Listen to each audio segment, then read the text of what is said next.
Welcome back, everyone, to session 8 of Pandemonium. The crew's kind of in a tight spot right now. They decided to take on the threat of the Arisen, a group that they learned through kind of a coordination with General Thrax, the leader of the 13th Legion, through his records of finding that villages along the northern edge of Eteria had started to disappear with the people gone and everything else inside the village intact without any sign of struggle. The group was able to find out which village this calamity would happen to next and found that this is being orchestrated by a group called the Arisen. Undead from Ada who have re-risen and kept their sentience through their undeath and are trying to spread this gift to all of Kazia. With that, the group found that they had captured 120 villagers from Atavia, the village they found that the Arisen were going to attack. The group was able to save 50 of the villagers, but most of them were taken away and taken to this underground cavern system beneath the ocean on the northern edge of Atavia. The group was able to spend a week and jury rig up a system utilizing one of the blood crystals they recovered from Grayson, one of the alkalates of the Arisen, and use that to pinpoint the base and began to make their journey out. And finding kind of a land that started to almost smell of decay the closer they got, with a sense of dread and almost kind of alternate between the sense of dread and the sense of contentment to those who kind of made their way through it, and even began to be attacked by undead as the group kind of tried to push their way in. Eventually finding a cavern with 4 totems, along with a white and some of the fathomless, the undead servants of choice for the Arisen. The group quickly disposed of the white and the fathomless, but heard a repeated marching and kind of the thudding of feet, just endless feet, kind of making their way out of the cavern, and were ambushed by a troop, by a fathomless horde, as they came out of the cavern along with an old cultist. And we kind of left off the fight midway through with the cultist and mockery trading blows, both of them looking pretty worst for the wear, but the fathomless horde pretty really actually I wouldn't say they're untouched condition. They were luck fortune was with that horde, and they crit succeeded every check that came their way, and they're sitting at full health right now. Even though the cultist tried to heal himself and inadvertently healed them too, they did not need any additional HP to top them off. But that is where we'll pick up with the group in the kind of dire straits, battling it out with this fathomless horde along with the cultist. And as you guys kind of look around too, you see this dreary area, the soil where it looks like almost like the life was sucked out, this cavern where you're kind of just deep into the darkness. You see it kind of looms even further.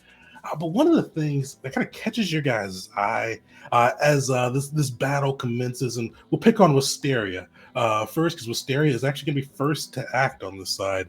Wisteria, as you are kind of like sizing up this horde, sizing up the cultists, and seeing Mockery pretty bloody. What's Mockery sitting at? Mockery is sitting at 5 HP, definitely worse for the wear.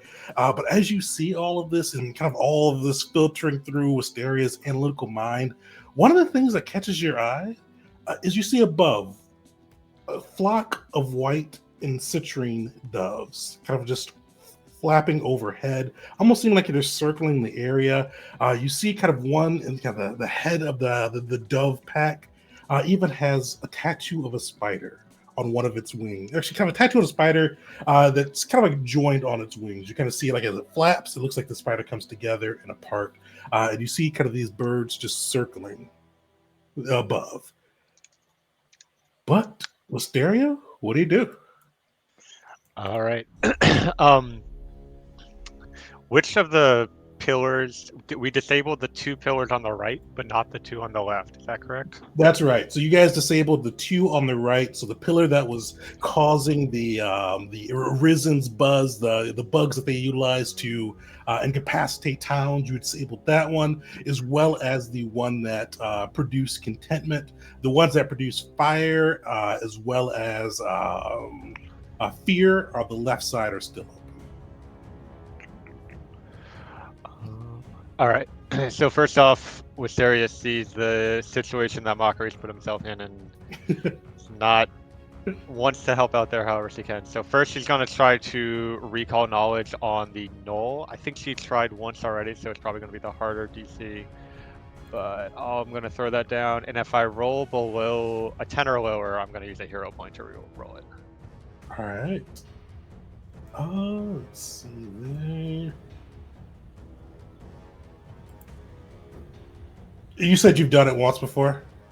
Yeah, I remember asking if he had some kind of connection to Mockery other than just being the same species. Unfortunately, with this one, it's kind of hard to get a good read upon them.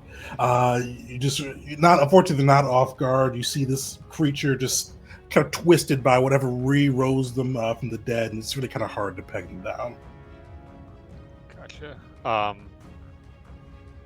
And that was still a high enough roll to not justify the hero point? Or... Yeah, unfortunately, you rolled a 12. Yeah. All right.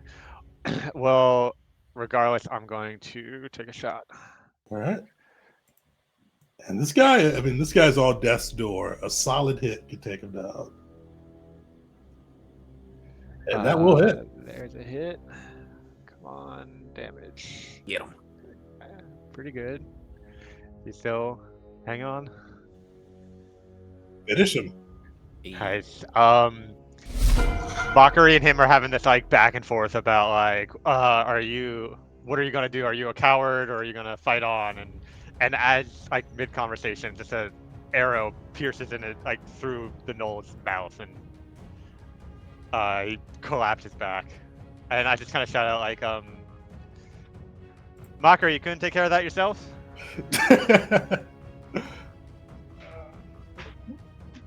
Mockery would try and call back, but it just turns into a coughing fit as he is in, as said before, worse for wear.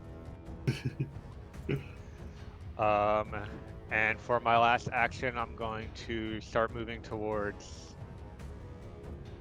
Oh wait, this one we don't need to be next to That's correct. Right? That one you don't need to be next to. This one you do. This one is Arcana and then Nature. Okay, I'm gonna try to disrupt the magic of the Arcana one. All right.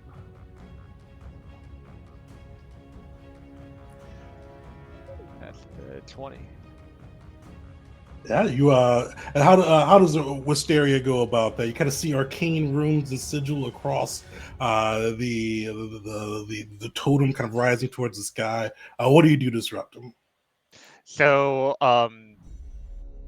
she kind of traces some sigils in the dirt that she learned in the 2 electives on magic that she took in college, and it's enough to like disrupt the flow of energy being drawn into the pillar to power it, and it loses its power that way. She's not super familiar with how to actually use magic effectively, but she can understand enough how it works to disrupt it enough. Nice. Oh, you see that disruptor go down, and only one totem left on the field. Fortunately, it is the Fathomless' turn. You see the horde kind of eyeing their comrade that went down, but they can't do that, luckily. So they are going to stay in position and just focus on Jeet and Mockery. You see this Fathomless lashing out in all directions, unleashing this onslaught, biting, clawing, just trying to bring these heroes down any way they can. So everybody, Jeet, Mockery, give me a DC 17 reflex saving throw. They are spending all 3 actions.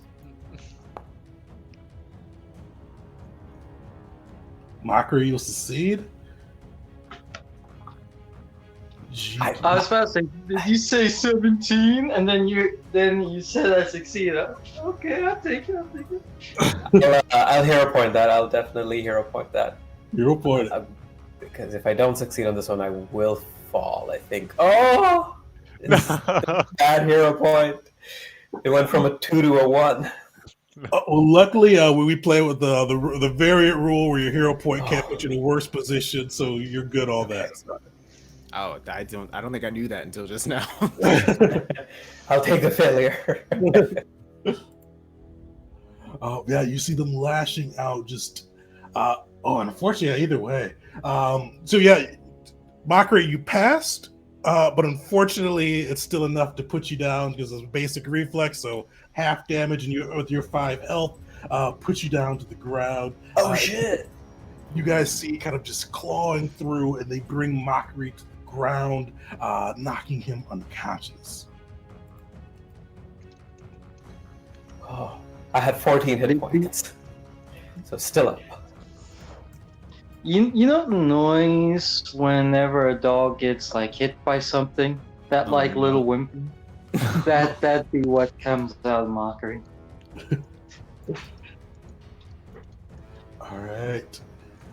So Mockery, you got knocked unconscious. Unfortunately, that brings your initiative up to ahead of the Fathomless. So you will we're gonna see how you do in a bit. Jeet, you are up. You see this horde in front of you. You see Fathomless, the Mockery bleeding on the ground. How do you react? I look back to the others and say, "We need to get away from this horde." And meanwhile, I'm using my free hand to grab my healer's tools and just patching up what little bit I can, or attempting to at least. So let's do an attempt to treat wounds on myself, or battle medicine on myself. Come on. Okay, I'll take it. That's 1. Oh, Will, can you grab Mockery and move him away? I can try. I don't know. He looks heavy. Okay, yes, do try. I'll keep them distracted. I go for a punch. All right. I punch the horde. Just going through and just start knuckling up with them. Oof. 1, 2, and 3. Those have been at least 3 of my rolls so far. And then with my last action, my shield is broken. It's just at the broken threshold, so I can't use that. But what I can do is I have a backup magic shield. So I'll just use 1 action to cast shield, and that'll be my turn. Perfect. Will, you are up. Oh boy. All right. Do I have to go? Can I just be a viewer this episode? All right. I'm gonna try to do what Jeet said, but not very strong. Hold on. I feel like Will would just know, just based on his knowledge of the physics of the way this world works. Am I even capable of carrying Mockery anywhere? Considering that I have a strength of 0. Yeah, you should. Well, they don't really have good carry rules with this one. They've got the reposition rules. Is there a drag people away kind of thing I can do at like half speed or something? Let me see. Yeah, you could spend. You can either just do the reposition rule, where you can kind of move them. I think it's 5 feet. That just takes, I think, 1 of your actions, I believe. Or if you wanted to, you could try to make an athletics check and try to drag him away. But then you'll have to beat the standard DC on that side to kind of see if you can actually get him to move well with you. And we'll say if you succeed regular, you can move half your movement speed with them. If you crit succeed, for some reason, you get a burst of strength and kind of push him away. I am quite unlikely to succeed on that. I have a strength score of 0. Feel free to do like what you think is best in that case. Don't worry about it. Yeah, I think Will would like think about it for a moment and be like, "There ain't no way I'm carrying this man away. He's twice my size." So- I would classify Mockery as a heavyweight. So yes.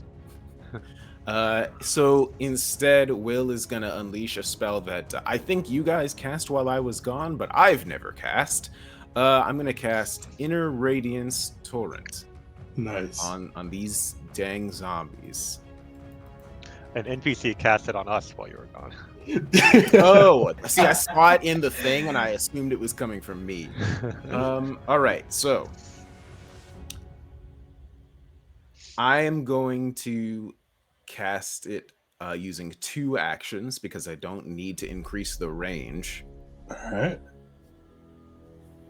And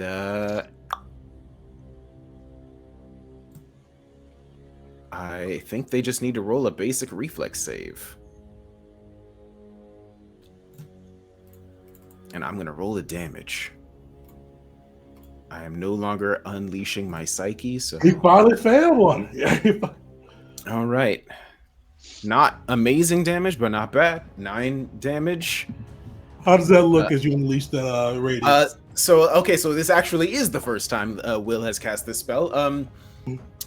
You see, Will's magic is always like glowing golden light. This time, an eye first opens up in his forehead. It's not actually on his forehead. It's like a sort of a glowing outline of an eye appears like just in front of his forehead, and then a whole bunch of other eyes, just many golden eyes floating in the air, open up in front of his face, and then a massive golden laser beam light shoots out of his all those eyes and makes a line of radiant light that deals 9 force damage to the horde, which is not enough in my opinion.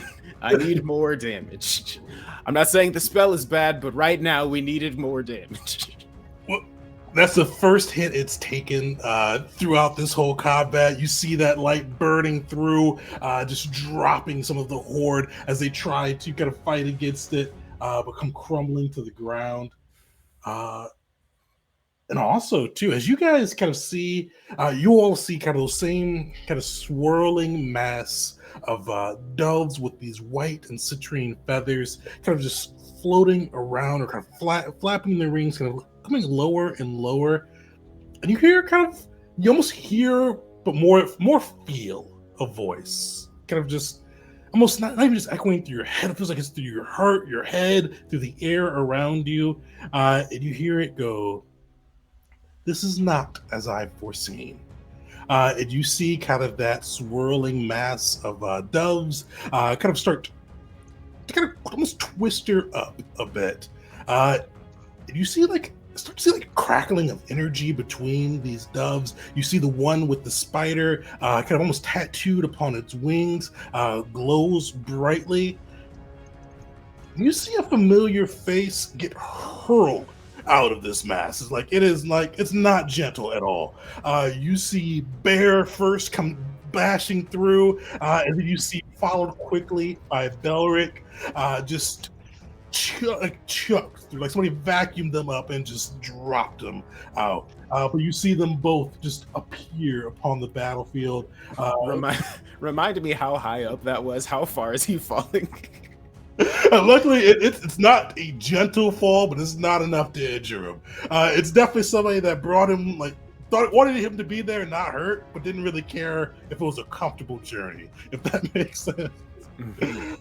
Hell yeah! Reinforcements. Yeah. I still have one more action. Oh, you do? Sorry, I thought you. Yeah. Go ahead. Go ahead. No, yeah, I cast it with 2 actions, and my last action. Man, I guess I will try to move to save Mockery.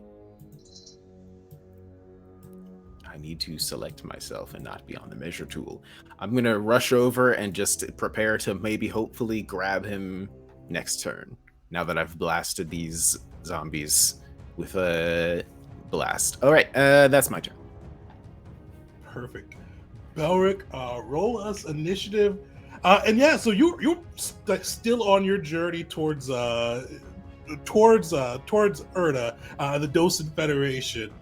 What was Belric doing before he was just ungracefully hurled out of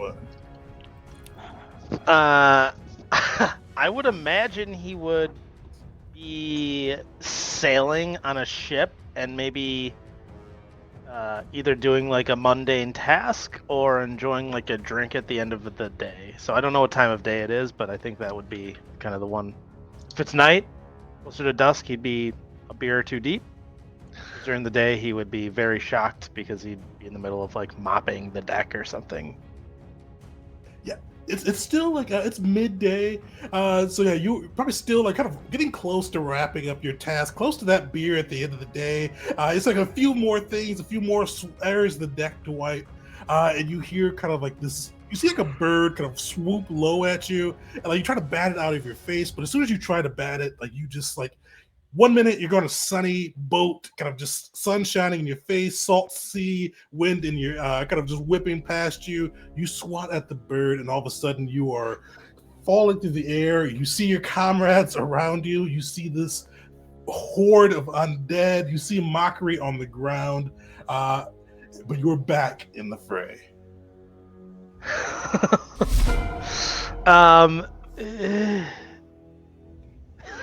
That's what I would do. Probably Start easier looking than around. having been drinking, because you're probably like, what did I drink? Man, you were actually just working this time. Yeah. I mean, just collectively, like, again, very confused, disoriented, kind of looking around and trying to gather what's going on, and that would be the majority of what he's doing. Will would just see him fall out. It's kind of like, Belric, there's no time to explain. Kill him. He points at the horde of zombies. Perfect. Well, yeah, you fall. You see this horde of zombies, and the environment's going to go. It did not go last turn. So yeah, it is going. Yeah, Belric, you drop out of the sky, and you see this glowing totem on the left-hand top corner. An inferno start to sprout through it, and it's blast a ray of fire at you. Give me a reflex save. As soon as he gets here, Oh my he's getting god! fire blasts shot at him. I didn't know they Just were fell out of anti-air the sky. turrets. This is happening within seconds. I may. He's too fast though. Nice. Yeah, you see like literally seconds. So you fall down. You see this totem just like Eye of Sauron onto you, fire flaming towards it. But luckily you're faster than that, and you dodge the ray as Will shouts, "Kill him!" And you are up.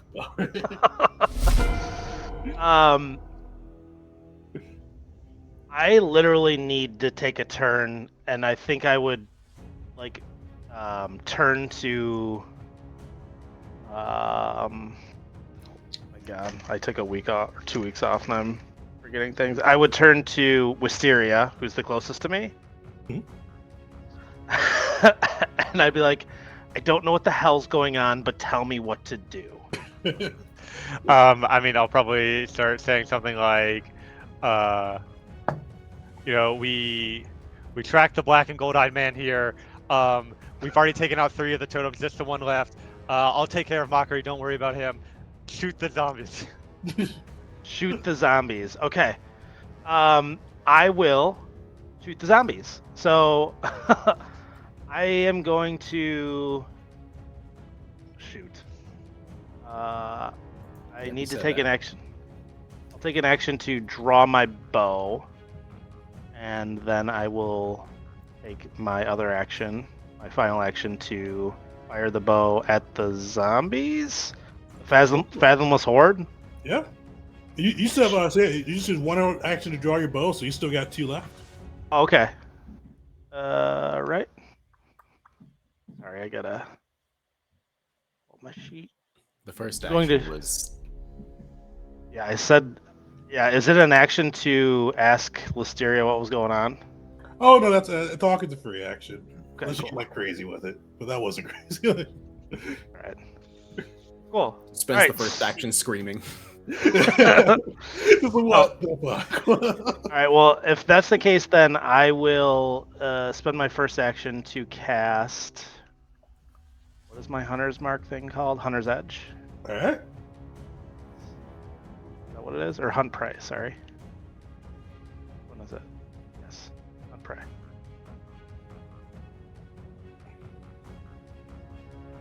Why am I having trouble casting that? Pop in. Sorry. Nice. Okay. I will hunt prey. I will sheathe my short, or I would take out my short bow, and I will target zombie, the Fathomless Horde.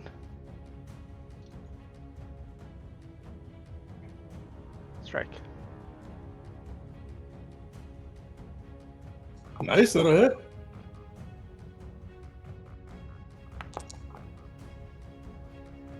You see some of the Fathomless Horde, some of the zombies just like pierce through a few and start to fall as you guys finally start laying some damage into them. All right, and then I will command animal, and I'm going to have bear move towards the horde and make an attack. Unfortunately, I think you've used your 3. Because the Oh, Hunter's geez. Prey is in action, Hunter's and then you could have used your 1 shot though if you wanted to do another attack. Because One you got shot? one that does, I think, 100 shot. One of the ones when you have, I think you have it where it lets you do 2. Take 2 quick shots. Okay. Sure. Oh yeah, 100 Cool. shot. Yeah. Okay, yeah, that's right. Sorry. All right. Yeah, I just that. So, all right, I will take a second shot using Sweet. hunting shot. I will miss. Yeah, I unfortunately, will miss you a see- horde of zombies somehow. Just kind of like you see the arrow coming, and the zombies are just able to kind of just block it aside. It kind of glances off part of their chitinous armor, and they keep moving forward. Wisteria, you are up. Alrighty. Trying to understand. I'm still getting familiar with the rules for like dying and stuff. If I stride twice up to Mockery and use Battle Medicine on him, that's basically the best way to help him at this point. It's not gonna he'll come back up because he's probably gonna get hit next turn, depending on the rolls. So Yeah. like, So with the my way thing is, because with the dying, so yes, if you bring him back up, he will be back up or he'll be conscious. He'll still be prone, but he will be no longer have dying, but he will be wounded too. So if Okay. he goes down again, he'll be starting off with dying 3, I believe. Whereas Yeah. if I don't do anything, what would happen on his turn? On his turn, he'd have to make a death saving throw. Where if he crit fails it, he goes from dying 2 to go from dying 2 to dead. Okay. And then if the horde hits him while he's unconscious, that's another dying. And one more dying, and this horde can attack anybody within its 5 feet of it. So. Okay. Well then, yeah, I think it works out to where helping him out is the best thing I can do. So I'm gonna stride twice and then use a battle medicine on Mockery. All right. Wait, let me-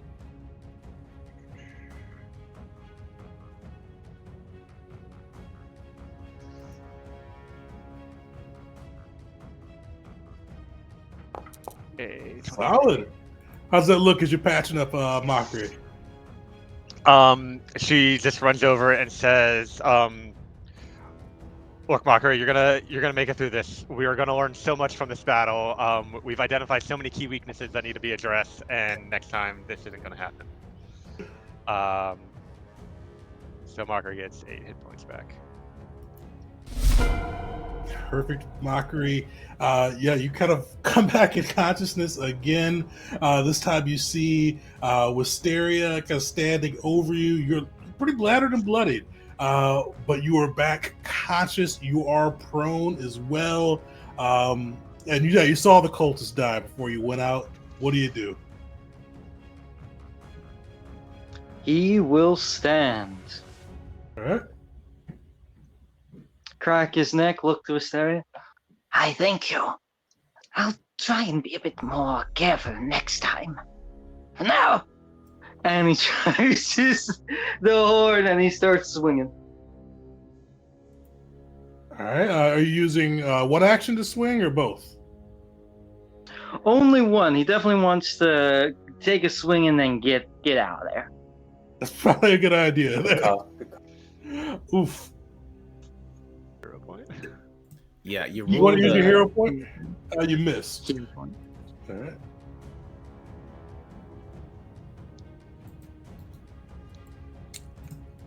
Oh, it still got prone applying to him. I think. Oh, yeah, it's standing up. Let me get rid of that. So, would that have hit 15? Unfortunately, that would still miss. But hero points. Oh, yeah, your hero point rerolled to 15. Would it be a Oh. 17 without the prone penalty, or did he already account for Yeah, that? it'd be 17, which would still miss, unfortunately, for the horde. Dang. Yeah, Mockers do a slashing retreat and start to get away from this horde. He'd probably try and move, yeah, just as far as he could, really. All right. Your movement is 35, yes? It is. Yep. 2, 35. That's a good number. Yeah. Mockery and Will are really fast. Yes. Speedy boys. Not to mention, Mockery still has those cheetah potions. Oh, yeah, I forgot about those. All right, I'll you see use the- them. Maybe one day. I'll say don't stockpile up your consumables. Don't be like me in every RPG video game. Don't be like, Yeah. but the Speaking horde. of which, is- I need to look at what I got too. The horde is up. Yeah, it's gonna stay in place. You see it just onslaughting again. This time targeting Wisteria and Jeet. Just limbs flailing around, just bashing and bashing and bashing. Give me a a reflex save, DC 17. Oh no, that's a high roll. All right, time for me to Hey, go No. down. Nice. Wisteria, you just matrix around these, and it's a success from Jeet too. Yeah, is that enough? Yeah, he'll still go down. Yeah. ah, Yeah, Wisteria, you see them coming at you. Gee, like you were prepared this time, but unfortunately, you've just been kind of worn down through this encounter, and they bring you to the ground. Wait, hold on. My magical shield does not hold. Oh, it doesn't? Okay, that's what I was about to ask about. No, it just only works against attacks, not saves. Right. All right. So, Jeet is down. Will, you are up. Oh boy. oh, and Jeet is battle medicine immune now, right? Because you use it on yourself, so I can't. Only to my battle Just- medicine. So, Oh, but the mine's great thing can with still you guys all having medicine and 3 of you guys having battle medicine is you can just take turns at who uses it on who. work. Nice. All right. Well, there's next turn. All right. So I am going to just try now that Mockery is out of the way. I am going to just try to kill these dang things. I think. Will sort of still looking exhausted, basically out of every sort of mental ability he has left. I'm down to just cantrips, even more than usual than I am, because I usually am just cantrips because of who I am, but now I don't even have any spell slots left, or at least none that are useful. Hold on, actually, I can, now that I know I can use single target things on the enemies. Get a bust on your wand? No, I do have a wand, but that one only doesn't work on what's it called? That does not work on dead creatures. So actually, I do have 2 Force Barrage wands. Oh, scrolls, right? Scrolls, yeah. My bad. I was like, I don't remember giving this wand out, but yeah, Force Barrage it up. Yeah, I think that's going to be the best thing that I can do. How many actions are you spending? I think I'm going to use all 3. Spend it. Trying to kill this stuff. Nice.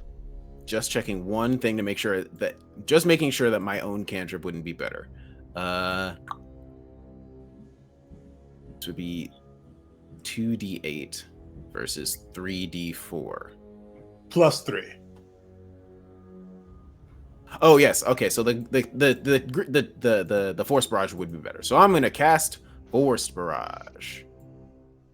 Oh, do I have to draw it? Like out of my inventory first to use it? Fuck yeah, you do, yeah. Alright, in that case I can only do 2 actions, but I think that's still gonna be better than my... Oh, that's actually not gonna be better than my just regular ass cantrip then. Alright, in that case, I'm How going much to... does your cantrip do? I am going to use Howling, or dang it, I accidentally closed my character sheet. I'm going to be using the Haunting Hymn, which I believe is 2d8 sonic damage, I think. Alright. Or maybe not. It's heightened +2. I think it's actually not going to be 2d8. I think it might be only... I think it's just... Yeah, it's not heightened yet. It'll get heightened Right, then. okay then. In that case, yes, I am using the Force Barrage. Sorry it took so long for me to arrive at that decision. I'm taking out using an action to draw it, and then casting it at them. And then I see this is guaranteed damage, so yeah, roll some damage on that. So. It's gonna be... Wait, hold on. It should be 2d4, not 1d4.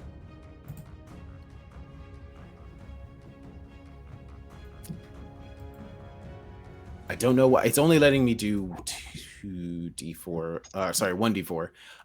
But whatever, I can throw another d4 down if I need to. Max damage, all right. All right, so total of nice. 9 damage. That's max. Solid, yeah. You see this horde is just getting pelted. It is very close to bloody. Like you see, like members starting to fall down. It almost looks like it's very near to half of its strength as the Fathomless fall to this Force Barrage. Definitely nearing its limits there. That's my turn. The fire one went last time. Belric, you are up. Okay.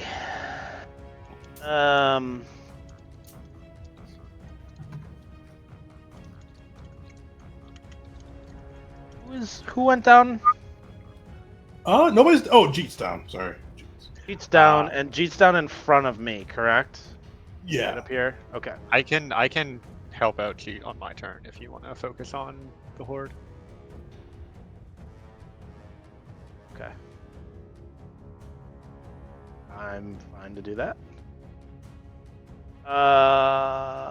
Right. So I will. It's hunted prey. I'm dropping 2 shots into it. Yeah. Here's shot 1. Oh, dude. Alright, I'm not even using it. Here's shot 2. That's rough. Whoa. Alright, and I'm going to command animal, and then I'm going to have bear run up and start attacking. So have Bear redeem the crew. Well, he redeems himself. Alright. Okay. Bear, go on up, buddy. You know, right next to Jeet. And Claw.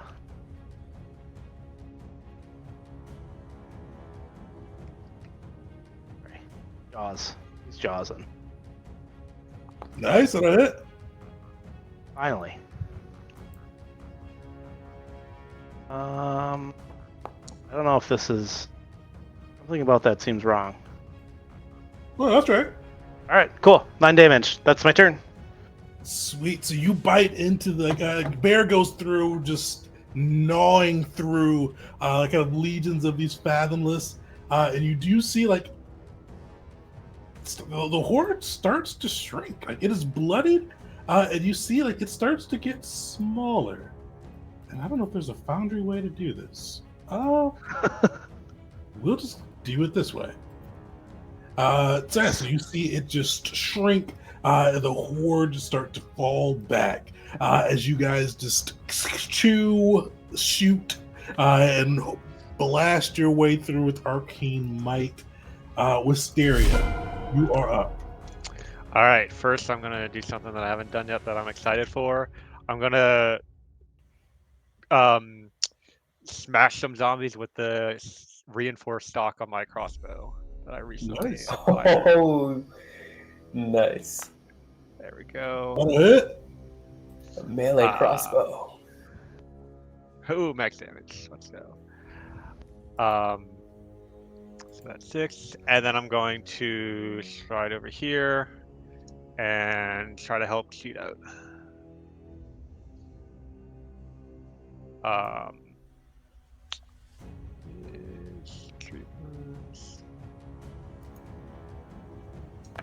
Oh, yes.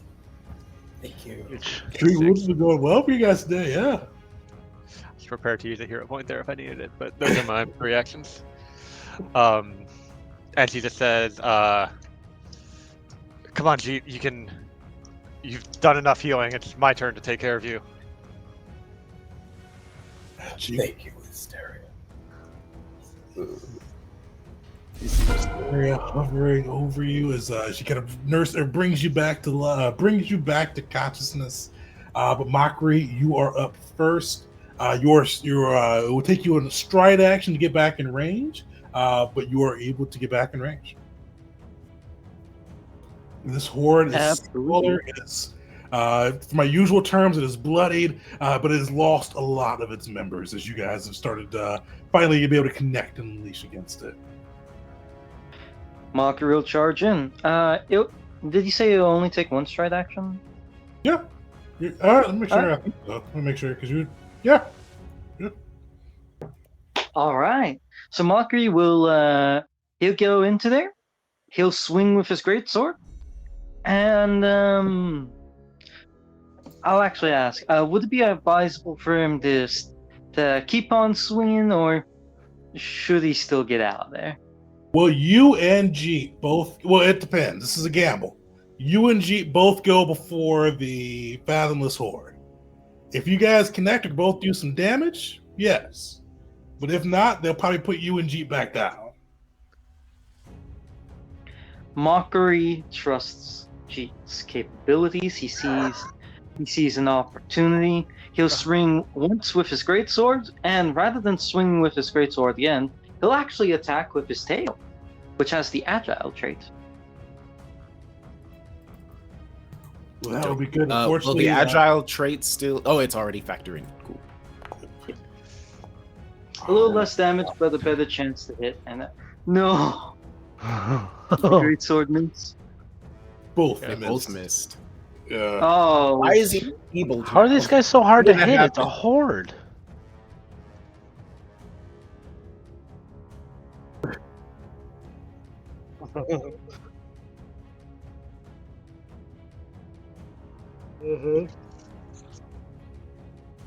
That is rough. Yeah, you shouldn't be enfeebled anymore, but you still more actually missed just by 1 on that first hit. Did you already use your hero point?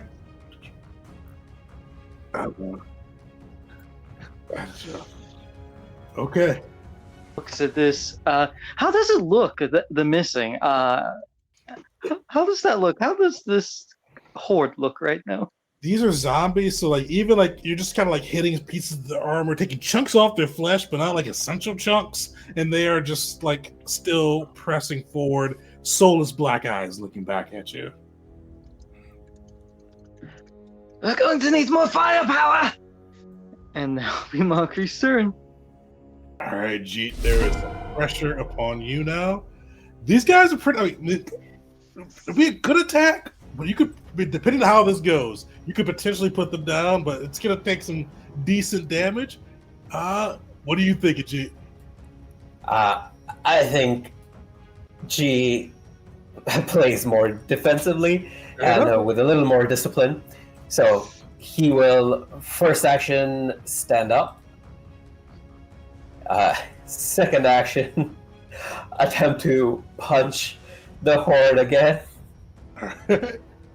And then third action he'll try to move away. So let's see. Yeah, definitely need to move away. It does. Like, if somebody gets to 8 today, it'll be beneficial to the party. But yeah, 4, and that's my Mark, turn. I am glad you joined because of the way they were rolling, this may not have happened without you. I mean, I had a crit. Yeah, I rolled that one earlier too. All right, Mocker, you need a critical success here. I think I might. There's a rule that might be happening that I don't think I know about. Does something happen to your initiative when you go down? It does. You go right before the creature that knocks you down. Oh, okay. So the hard part is if you're lower in the initiative, it kind of skips you. But the good part about it is if it's one creature like this, they can't hit you while you're down. Or they can't hit you while you're down if your team doesn't bring you back up, but your team gets a chance to bring you back up. Okay, interesting. I didn't know that. I must have missed that. Yeah, sometimes it does it automatically, but other times I've got to like move. I don't know how it does the automation, but yeah. All right, so unfortunately, it's going to unleash its onslaught again. It does not need to move. It is cast to just Mockery and Bear this time. All right, let me roll for Mockery. It's reflex. Oh, Go. fuck. Oh. Is a Mockery? Yeah. Okay. Belric, give me a What reflex happened to save for Mockery? Bear. Mockery is down. Mockery is Yeah. at dying 3. By 3. Oh no. I can kind of help. I have a healing Please potion I can do. give him. To Bear, yeah. So you guys see like this horde is just chewing through things, just slashing, cutting, just really just bringing like the full force of their fury against you. Unfortunately, Mockery and Bear both fail. Bear is looking rough after this. Mockery is on the ground. Will. All right. The fight has never lasted long enough, but I can now unleash my psyche again. So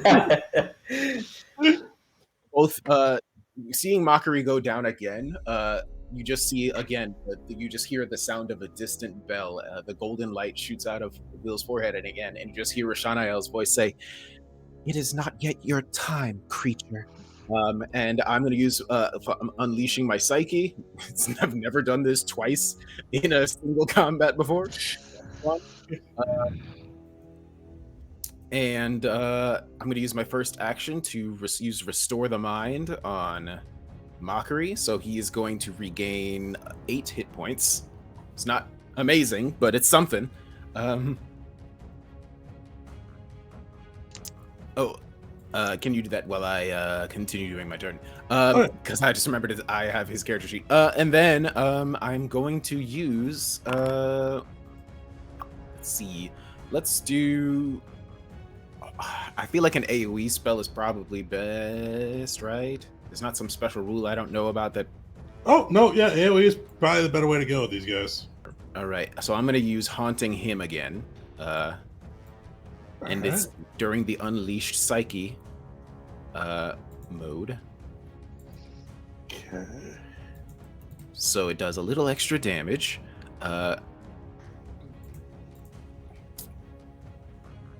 And let me see the roll damage. Let's see. Yeah, just gonna be. It should be. It's gonna add an additional plus. I forgot the character sheet has changed a little bit, y'all, and the stuff has moved. Some stuff has moved, but it's going to do an additional 1 damage in addition to what I roll here. Dang. All right, so 4 damage, or sorry, 2 damage because it's cut in half from them succeeding on the save. Well, that was really weird. Why did I do 11 damage? Oh yeah. So nice. Yeah. So you actually noticed too that it's weak to area effect on that side. I forgot about that myself. And then because I'd have been 2 damage before, it bumps it up to 12 because I gotta add that +1 in. Yeah, the horde's looking rough. Wow. Okay. Wait. Did that apply to my previous spell, that AOE spell that I did or not? Probably. It probably did. Yeah. All right. So that is 3 actions for me. I'm done again. Just doing everything I can to try to just finally finish these things off.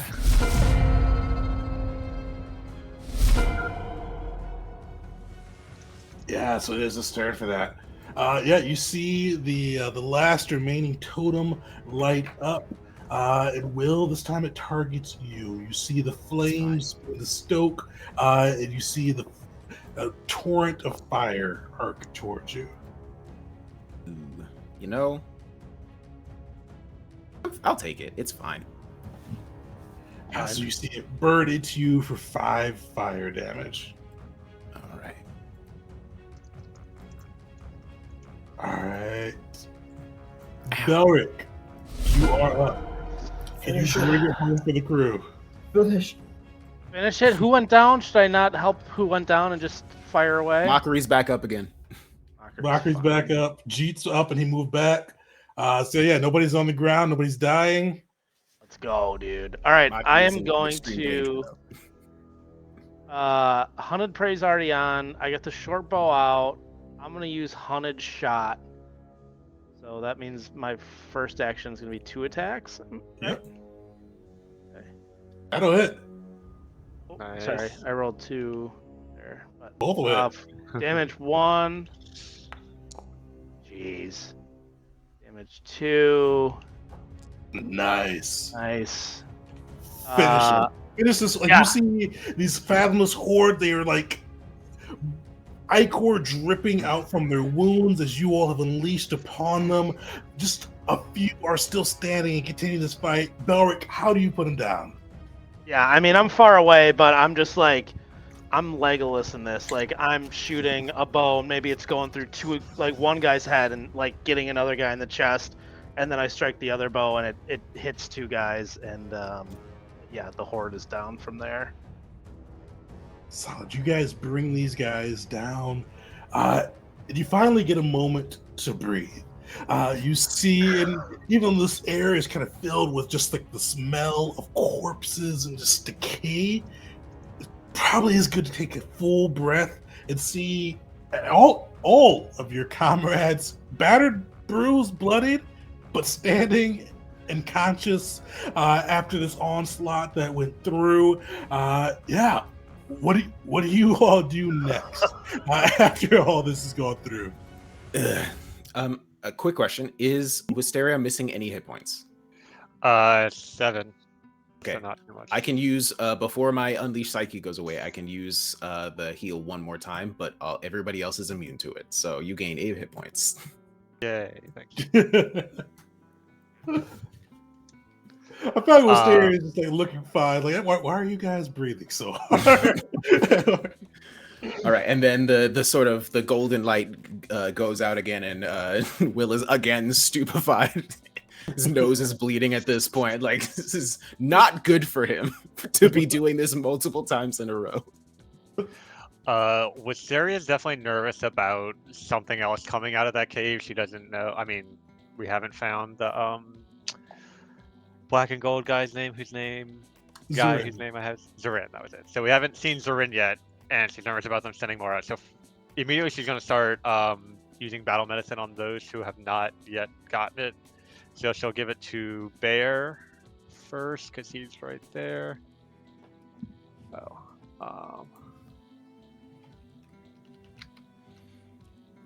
got a target.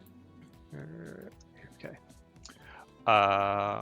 There it goes. 11 hit points for Bear. Oh yeah. Right. And then Will also, she has not done battle medicine on yet. All right. So we're taking a little time. I'm gonna say we're like sort of just drag everybody away Yeah, from Bel- the entrance. Belric is going, what the hell's going on here? I mean, he was on a ship sailing home, and all of a sudden he came here, got swung into this, fire shot at him, and then just instinctively, while he talked to Wisteria about some golden, black and golden eyed man, and then he started shooting at a horde of zombies. So I'm very confused, to say the least, and I will make that known. Good to see you again, my friend. Good to see you.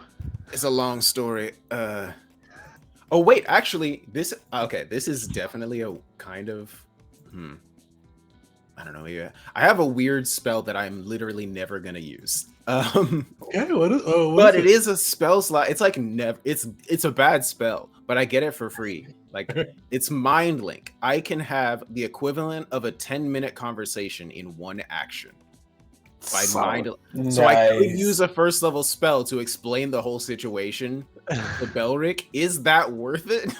It's my only first level spell left. No.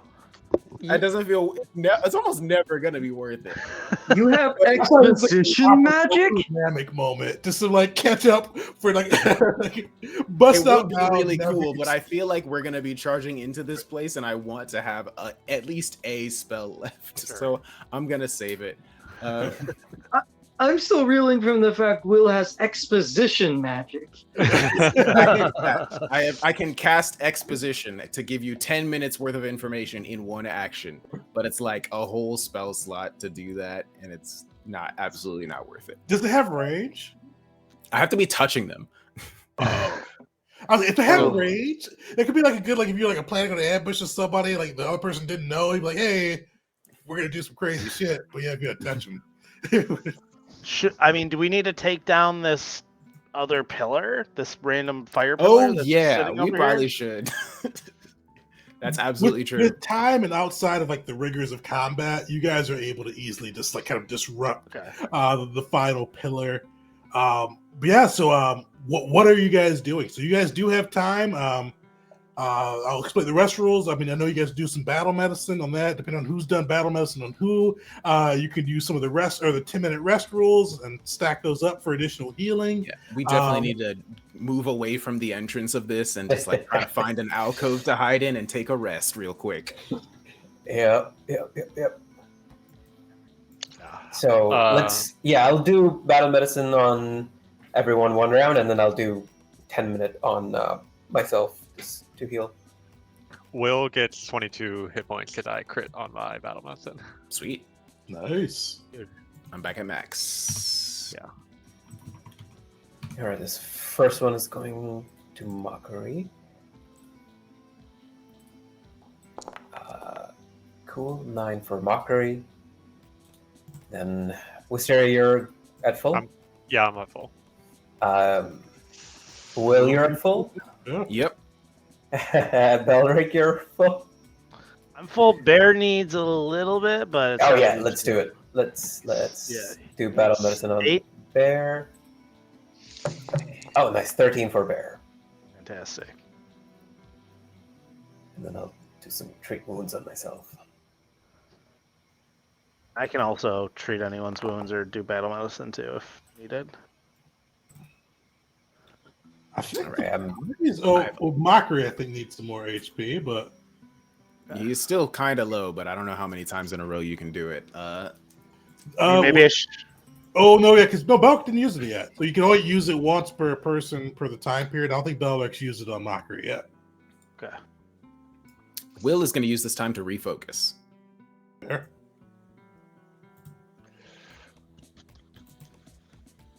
How do I do this? If you just roll, I think if you click treat wounds, if not, you can click on treat wounds in your macro and it'll roll. Otherwise, you can just roll a medicine check too.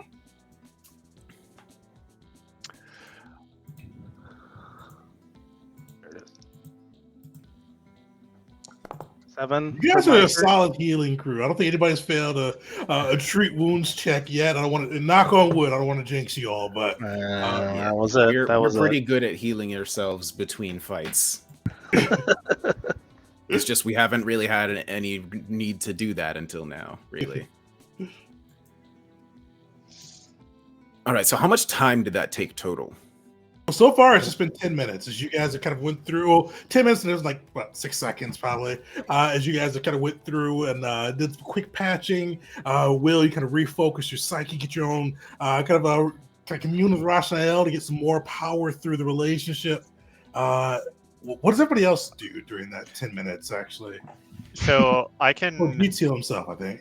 do battle medicine and treat wounds on the same person, and it's like 2 separate cooldowns. Is that how that I works? believe it's 2 separate cooldowns for that. All right, I'll do a 10-minute treat wounds on Mockery then. All right. I may have that wrong, but I'll look it up later. But for today, we'll say it's 2 separate. I feel like I remember hearing that somewhere, but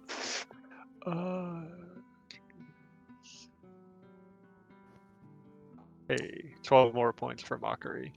Nice. Yippee! He's back. What's and Mockery except- sitting at now?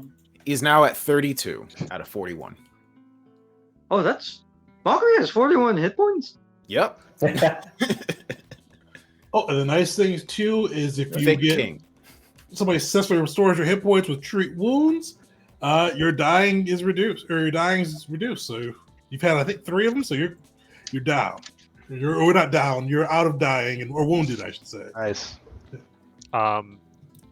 Probably also want to take another 10 minutes, and I can treat wounds on Jeet again, if we want to take that time. So I will be immune to treat wounds for another 50 minutes. Oh, okay. That's so. Battle medicine is per person, but treat wounds. Wait. I believe it's I can double check, but I believe that's how it is. I could do treat wounds if we're taking another 10 minutes. I haven't done it yet. And I am also proficient in medicine. For battle medicine's by person, but Jeet's right. Treat wounds is by like Target. Yeah. Yeah. But that's okay. Okay. Yeah. Now there are 1, 2, 3, 4, 5 of you to be my front line. So let's go in. Let's check this thing out. That was harrowing. Yo. I did not expect to fight a whole horde. How many was that? Did we keep count? I wasn't counting. And where the hell are we? On one thing at a time. I'm going to spend my second 10 minutes explaining the situation to Belric. Wisteria will take an action to determine exactly how many enemies Mockery killed in that battle. With hybrid. I believe the answer is 0. yeah. I think you can miss out. Unfortunately, the gavel took out then. So it's crazy. Like Belric has already been, killing quote unquote hordes, but this time it was a literal horde. It was just like 5, 6, 7, 8, 9, 10, 11, 12. Lord. I have a question. Does the undead Knoll guy have anything interesting on him, like a wand perhaps that he was using that I might perhaps take? Definitely give me a perception check. He didn't have a wand on him though. You saw he was kind of casting directly, kind of from his hands and all of that. Looking through, you do find 10 gold pieces within his pocket, as well as a kind of a vial of poison. Ooh. Shall I Walker's add gonna that to look the at that. encounter loot, or is that a thing you do? Oh, this was on the encounter list, so you guys can kind of divide it up as you will. So that's 2 gold each. Do the undead drink poison to heal? It's necrotic energy that they feed off of. I see. Mockery kind of pats himself a little worried after seeing a vial of poison being pulled from that knoll. Like, did he apply that at some point before the battle?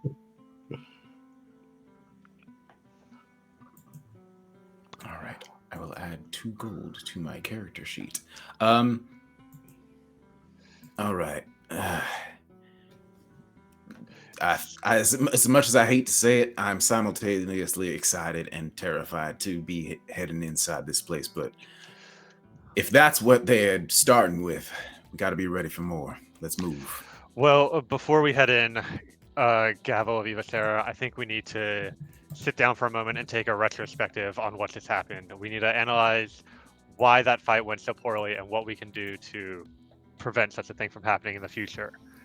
I agree. Our tactics were not entirely as we had planned things out, or I guess as I had planned things out in my mind. We need to drill. We need more drills. I think it might have been all right if they environment. had. I think it might have been much better if they didn't seem to be immune to the sort of spiritual magic you were pumping out. For some reason, that those particular undead were unaffected. Gee, where was the fire of Nar in that fight? I saw it erupting. Just for some reason, it wasn't working. Hey, it seems they had some ill resistance against any god. Even my infernal magic seemed not to work against them or the pillars. Yes, I look at Wisteria very defensively. They say they're undead. You use vitality and positive magic against undead, not fire. Well, fire would have been more effective than whatever you did. Damn. Oh, Damn. all right. Well, we didn't know they were going to be completely immune to it, and also out of game, we all know that was just critical hit after critical hit. Mockery's gonna point to the pillars. These accursed things! This one made me see a bird. And he realizes how ridiculous that sounds, and he kind of calls for a second.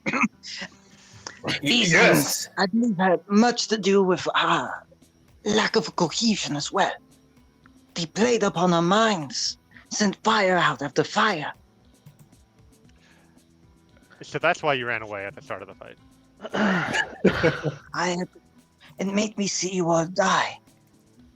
I'm very glad you're each still alive. Is that what you saw? It made me see things as well. I barely managed to not leave. All right. Well, let's be ready. Who wants to go first? Will touches his finger to his nose. You guys do see the darkened cavern above you. You still see kind of the swirling mass of these doves with white and citrine feathers, but you do see the one that had the spider kind of tattoo on its wing spread. It is sitting upon one of the pillars, one of the totems, the one that was to the far right-hand corner, the one that was emitting the Arisen's buzz. And you see it kind of watching you, and as you guys kind of see it, sees you see it. You see it kind of flap its wings once, kind of the gust, kind of like knocking some dust off the totem, and then starts to fly into the cavern. It just occurred to me, seeing a white and gold dove that just magically teleported our ally here, would Will know if that's a symbol of any sort of god that he would recognize? Definitely, give me a religion check. Yeah, we can. It's citrine because I actually looked up the jewel color for this because I wanted to say something other than orange. It's an orangish color, actually. Yeah, I actually just now Googled citrine too. I did not know it's been a this long word time since I before saw it. yesterday. I did not know that. Thanks, I'll video make games. mention very quickly. When Mockery sees the bird, he clutches his sword like holding a teddy bear. Yeah, well, I don't know what Will's opinion is, but you definitely recognize the dove, especially with the citrine color mixed in with the white, and even more crucially, the spider kind of almost tattooed upon it. These two animals are symbols of power, the goddess of fate. So they are both kind of patron animals for her. All right. Well, it seems we've got more than one spiritual being on our side. Is that who brought me here? The doves? Is Seems that- like it. Wait, did you not choose to come here? I don't know. I'm assuming I didn't. Did I just I get don't think he teleported has the here, Tegan? capability to do Yeah, that. I don't. I Yeah, can't you do not that. get a choice. You you No. saw a dove I- kind of swarm you, Yeah. and you ended up here. You ended. Yeah, no. I Ah. mean, 1 second I was on the boat returning to help my family, and then I've been launched into this battle. I have no idea. Well, I'm sorry about your family, Belric, but it looks like you're stuck helping us now. Huh, that is odd. That is very odd. Huh. Seems the goddess of fate has deigned that you should be here with us for the moment. Would I have seen anything from the ship? Like, would there have been a dove at the ship that I was at? Or Yes, yeah, the dove, the same dove. This one Okay. didn't have the tattoo markings, but had that same coloring. Kind of dive bombed you, and then all of a sudden, like you fell into this undead nightmare. an undead nightmare. That's a great way of putting it. Elric's just gonna accept it. This is fate, and he's ready to go. All right. This is fine. Yeah, Will he'll accept it. is gonna do the usual and cast light on himself, which just means that a halo just emerges out of his head and starts just floating up above him, casting light in all the area around us, and we head on into the cave, I suppose. Wait, before we go, do we want to do like a chant or like a group huddle to, for the capital of Evastera? The mockery would kind of look a little awkward. Sure. Yes, the Gavel reunited in the moment of its need. Elric guess- puts his hand in. Cavalry united. Cavalry United. We're all like just off enough at the same time. Go cavalry. Cavalry. Perfect. Well, you guys are able to kind of, with Will's light, casting kind of that divine, angelic light through, kind of make your way into the darkened cavern. And you see kind of like this winding series of tunnels. But luckily, you do kind of see kind of the tail feathers of the bird kind of just winding its way through, providing you guys a path through this twisting, turning cavern. You can, looking through it, you see this could be the thing that could take you ages to kind of find the correct path through. But it seems like this bird seems like it knows where it's going. Do you guys follow the bird, or do you head your own way? I see no reason to not follow the bird. It's Yeah, Bird saved us, so Jeet is very wary of whatever being is interfering with us, but it wants us alive, so follow the bird. it wants me I here, would so have I'm following preferred the if she bird. said a spider. I don't. Mm. You guys follow through. It's probably like another 10 minutes of just kind of moving through this cavernous cave system with only the light of kind of Will's angelic light kind of keeping the darkness at bay. It seems like you're kind of sloping downward. The air gets cooler. You even start to see kind of droplets of moisture atop the cave walls starting to fall to the ground as it starts to get a chill to it. To eventually, you come close to a door. You see the bird kind of like stop at the door for a moment and then phase through.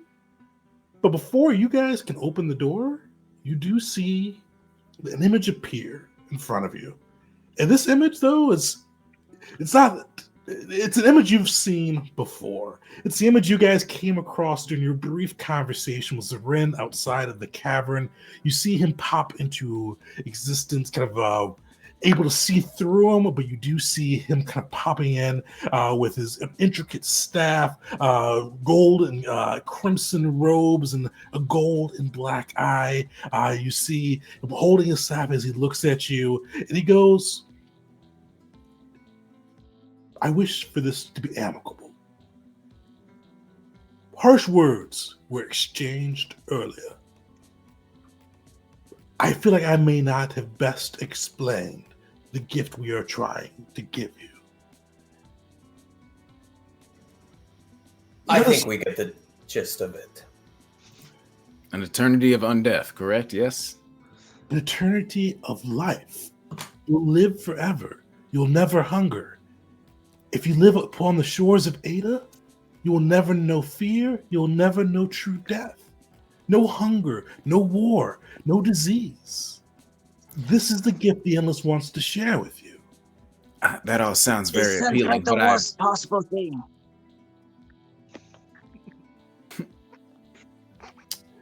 sorry, we both spoke at the same time, Mockery. Oh. Go This ahead. sounds like the worst possible thing. Right. You see, that all sounds wonderful and all, but I'm pretty sure that it would actually cause me to combust. It's unnatural. It is against the order of how things should be. But why? Everything you brought up to be gone in this new life of yours are the things that help shape us, help grow us, help forge us into greater and greater heights. You would abandon that for what? Stagnancy, decaying corpses, simply existing?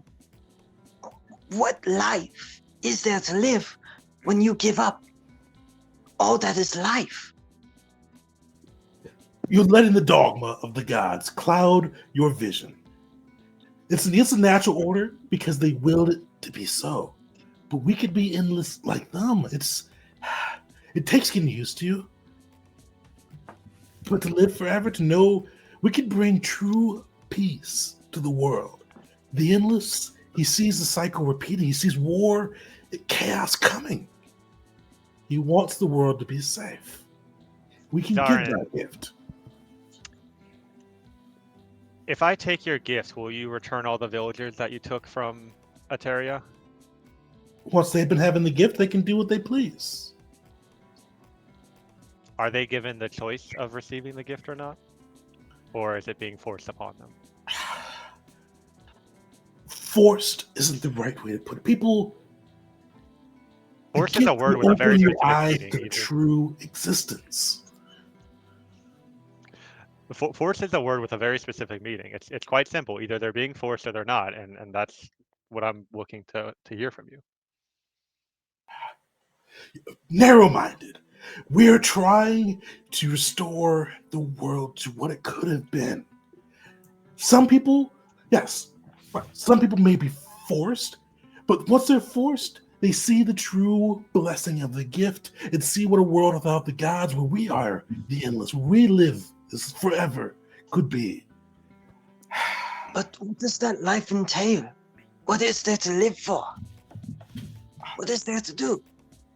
To study, to learn, to see, to experience everything. The life could be everything. But I feel your heads are closed. Your minds are not receptive to what this gift could be. Yeah. I think your mind is far too narrowly focused. You do not see that if you were to succeed, you would be studying ash and corpses. The world would not change. As Mockery said, it would be a world of stagnancy, and all you would be able to study is rot.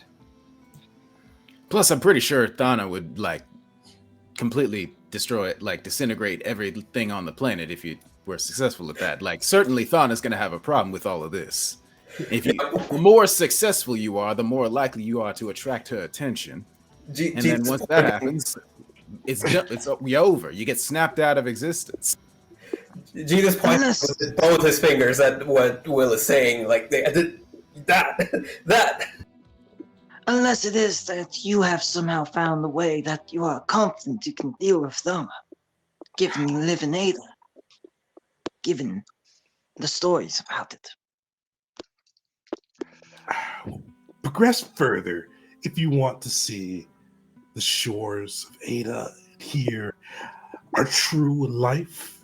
But you lot may make better fathomless the actual arisen. You may be powerful, but your heads steel, dull iron at best.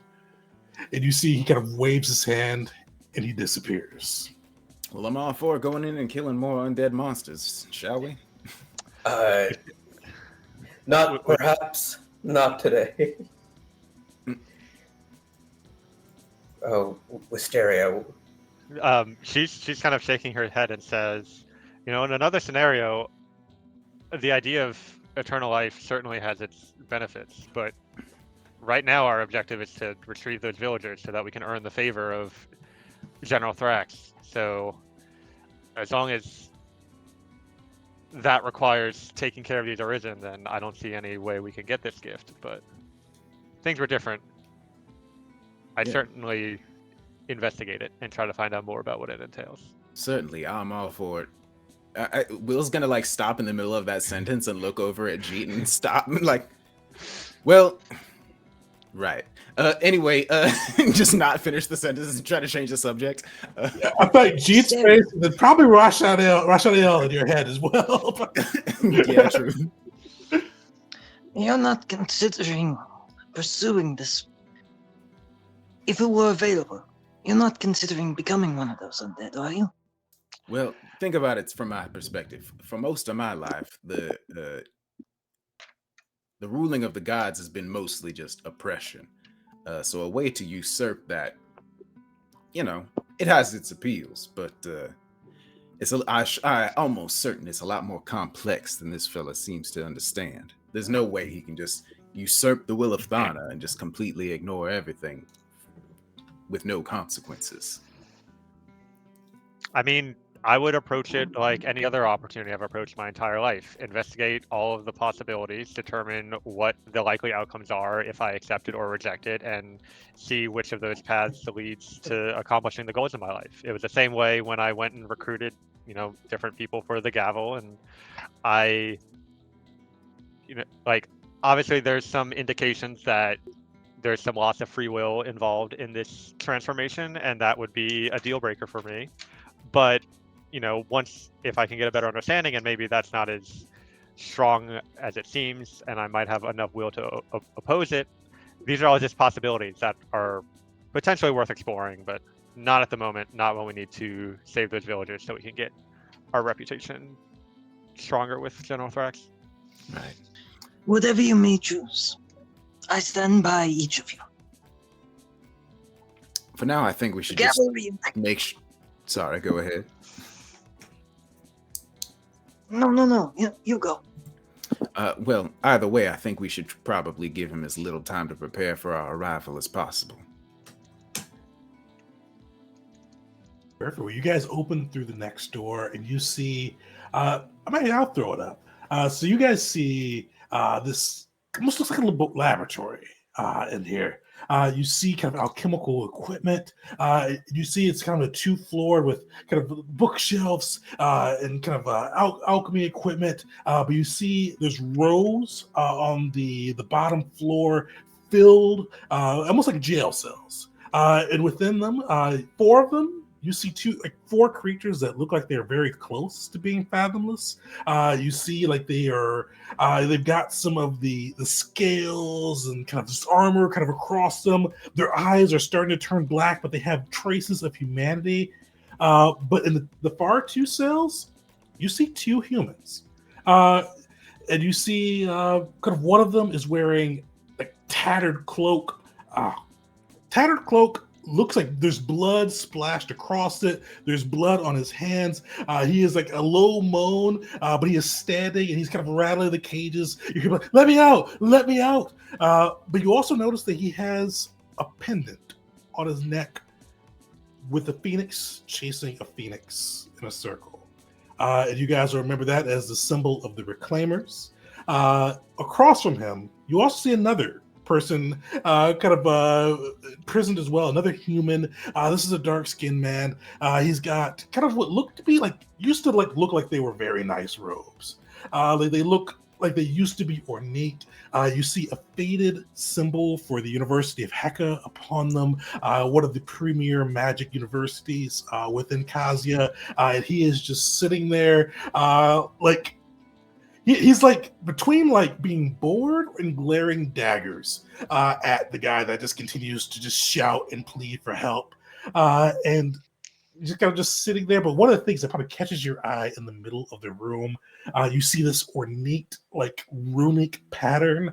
And in the middle of it, this large device that seems to be like pumping, and you see like these sigils above each of the kind of above each of the prison cells on the top floor. You kind of see glow from them from the bottom floor, kind of pump in succession, and you almost see like the people kind of drain a bit as they pump, all 6 of them.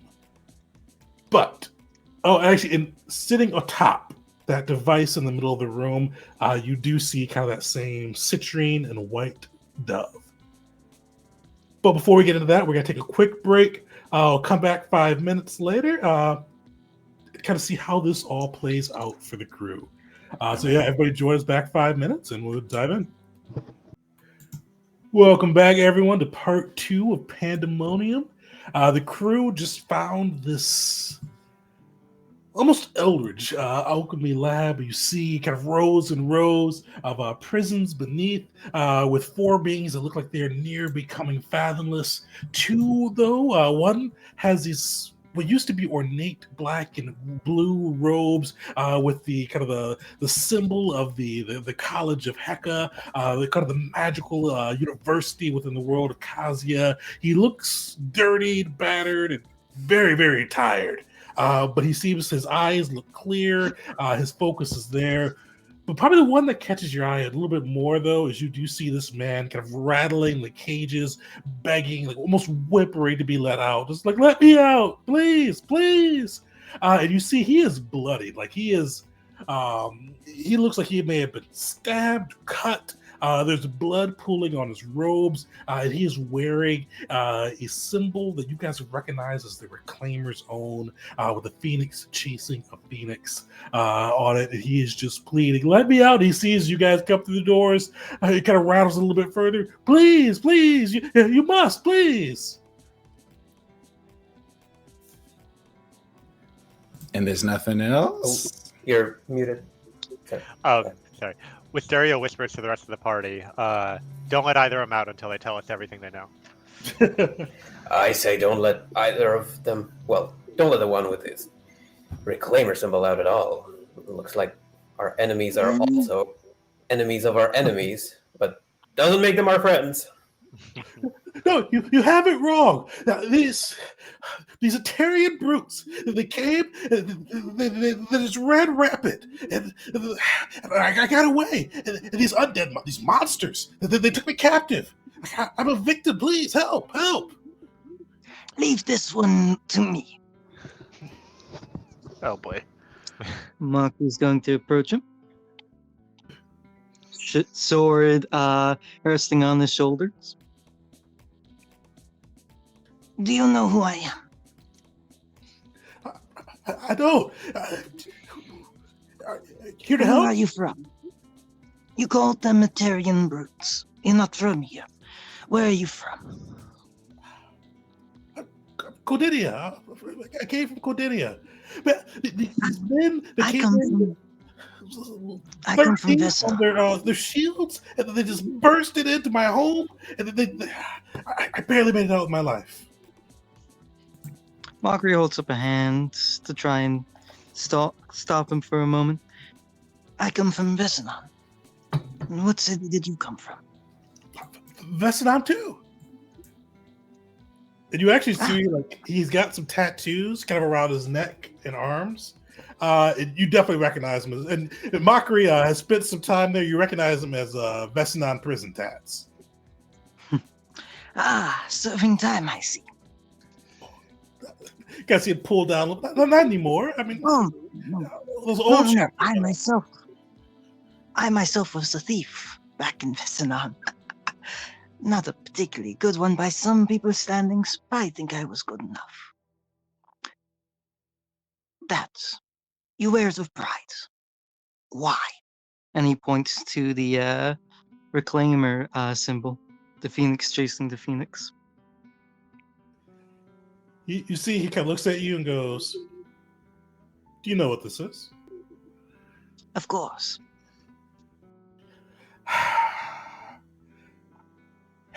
Yes. His whole demeanor changed. Before he was like still wounded, still bleeding, still behind bars. Before he was kind of putting on this theatrical civilian thing. You see him straighten up and goes, "Yes, I'm a reclaimer. I feel we can make a deal, though. I don't know why you are here, but I assume that you're not one of them. You don't stink, for one. Surely we can help each other here, right?" Well, this is rather unfortunate for you. It truly depends on how loyal you are to the Reclaimers.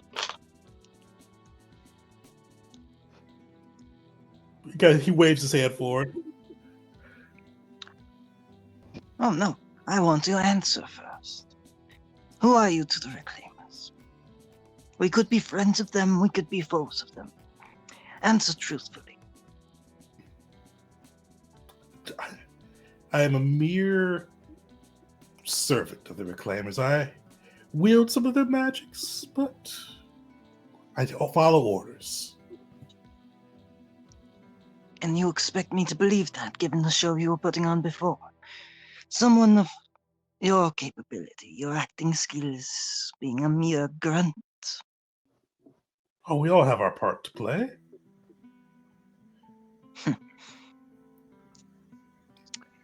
Speak the truth.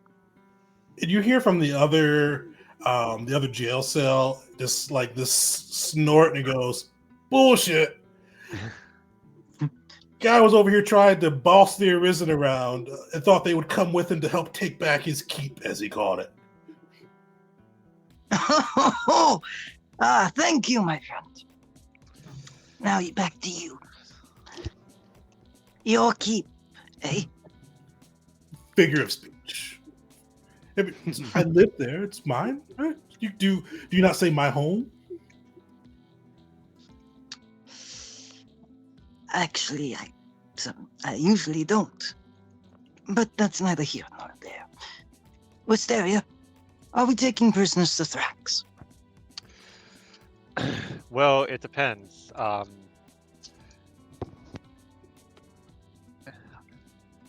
Some organizations devoted to the gods demand their followers obey them to the point of death.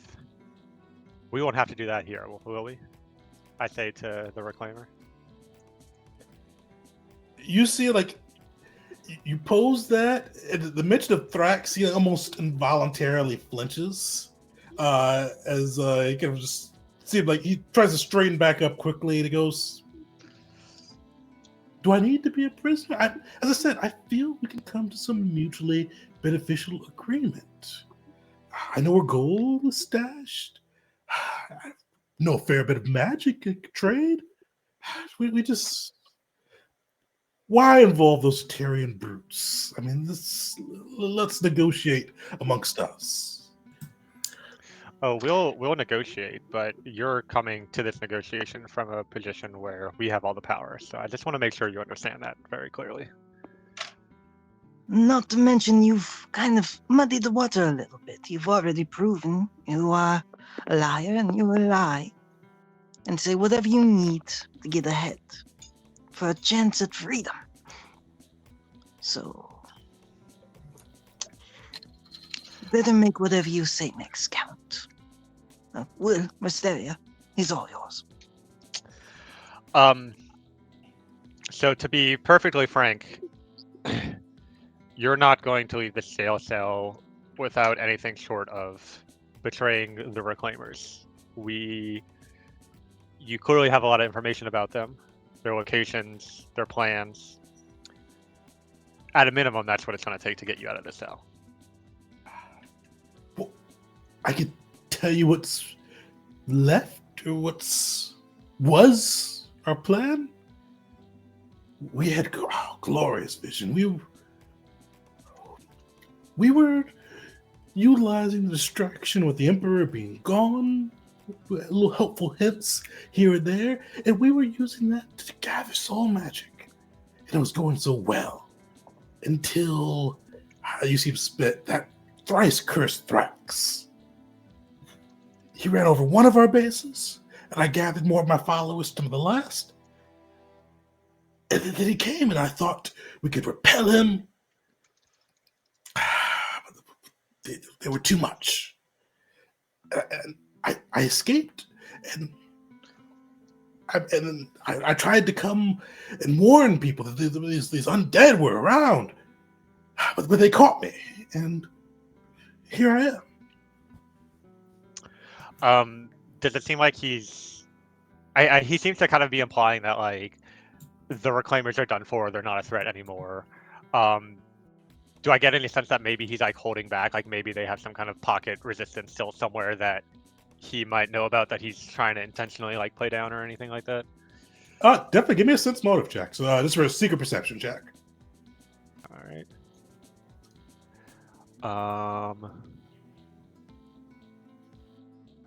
Nice. Yeah, you look at him and you kind of like, you've studied body language pretty extensively and can read him a little bit like a book here. For kind of when he speaks about the Reclaimers and kind of their hopes being dashed, he's not BSing you there. He is generally despondent about that. His posture falls, his eyes fall, like he almost seems like he ages a year each time he mentions their failure. But there's a couple points he BS. You could definitely tell like his eyes looked off to the side, kind of didn't meet your eyes, kind of took a deep breath, or kind of did some of those just usual tells you can do when people are trying to sell you some bullshit. And he did this a couple points. And he even slipped up in one point too that I'll just give you for free. He did say my followers when they said his defenses. He did say one of the BS points was caught by the. He definitely lied to you when he said he was caught by these undead. And he also, what was the other lie? I think those are the two big lies on that portion. So he does seem pretty. He's telling the truth about the Reclaimers being kind of his sect of the Reclaimers being kind of wiped out by Thrax, but definitely lying about not being in charge, as well as kind of coming to or being captured by the undead to warn them of the threat. So clearly, with everything you've just told us, General Thrax was involved in that. We have some contacts with him. This is not new information to us whatsoever. You've offered us nothing, and yet you still expect us to help you.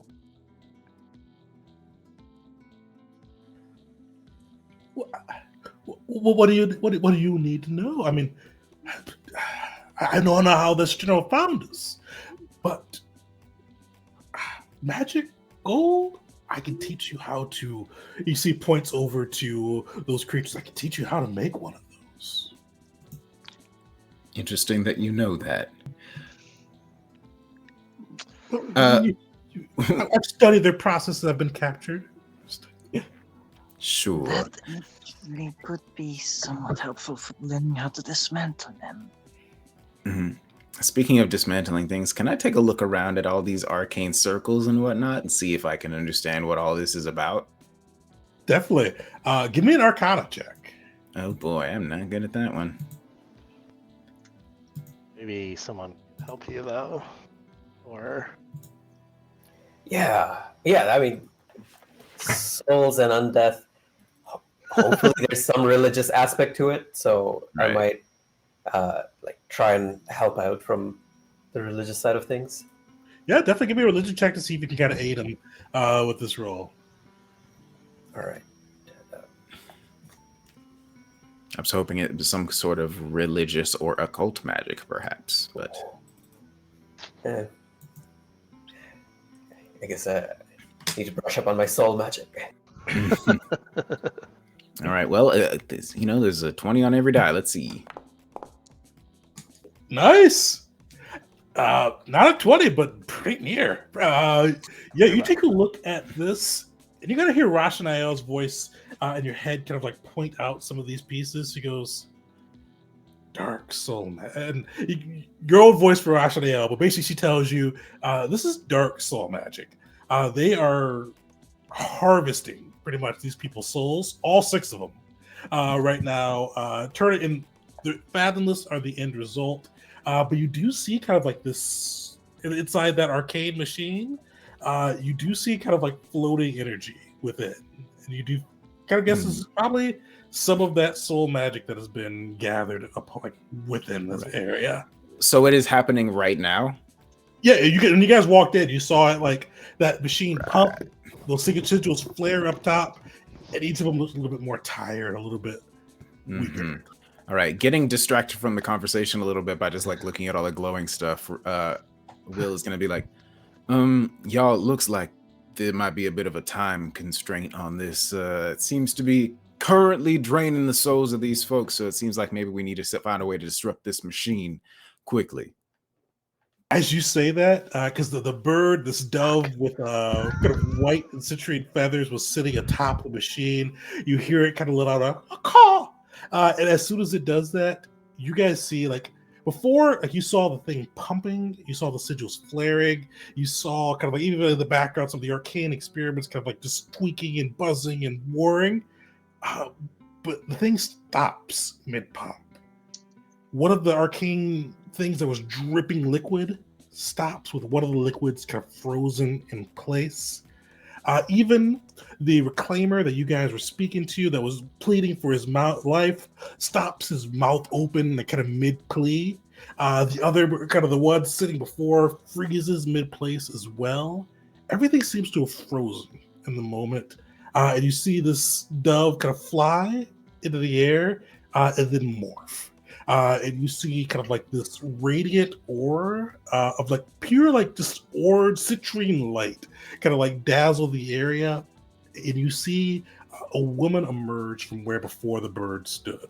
And with this woman, you see she has dark skin, very dark black hair. She's got kind of piercing citrine eyes that almost seem like they're smoldering in the light. And she goes, "Well, I've seen this day a number of times, but it always seems to be a bit different." Will sort of half instinctively just gives a courtly bow to what apparently perhaps is a celestial figure. It definitely, you guys do feel like this is raw kind of power. Like this is definitely somebody that's kind of a celestial, and from you guys have probably all seen pictures. This is definitely kind of fitting like the images that Power is usually the goddess of fate and dreams is usually depicted upon. And she kind of nods at the bow and goes, "Good. Well, it seems it would make sense that you would know the proper way to greet a deity with the thing in your head. But it is good to actually meet you in real time." Sorry, we didn't catch what you said, Mockery. Marguerite just says, "Your power." Well, that is the obvious, yes. I am the goddess Power. I'm sure you were charmed to meet me. Wisteria kind of gives a half bow and says, "Very charmed. There's a lot of interesting deities, and I'm curious. Always wondered what you've seen of our respective futures, but I suppose that's your prerogative to tell us whether you desire to or not. Can't help but wonder, though." You're tied to so many great stories, like the Grove. And it seems we are indebted to you today. I'm glad you said that. It's good to hear. Remember that. Not today, but maybe I'll come collecting one day, but I'm here to help. I help those who are special, those who stand above others, and you may be able to. It features I've seen you arise and accomplish your goals, bring peace to Kasia. I've also seen you rule over Kasia. I've also seen you die numerous times. But not we're not here to speak of death today. You all have been fortunate, blessed. I have come to grant you a boon. 2 boons, precisely. But you said it, Cheat. I want you to remember you are indebted. In mockery, I have helped the Grove. And you see her spit a little bit too as she says this. And you kind of see her spit kind of fall to the ground and transform into a spider as it hits. The spider begins spinning an intricate web. And you see as that web comes through, you see different people from the Grove kind of pop up. But one that kind of focuses on, you see one of the Grove who became a god themselves, Zexus, pop up. She goes, that did not go so well for me last time. But today is a new day and the future always is in motion. I've come to do a few things for you. No, I will not aid you in your fights. You're mortals. That's gods. Deal with that matters. But maybe a peek into your respective futures could be arranged. And she pats this this kind of alchemical device, kind of pumping full with the magic of souls within it.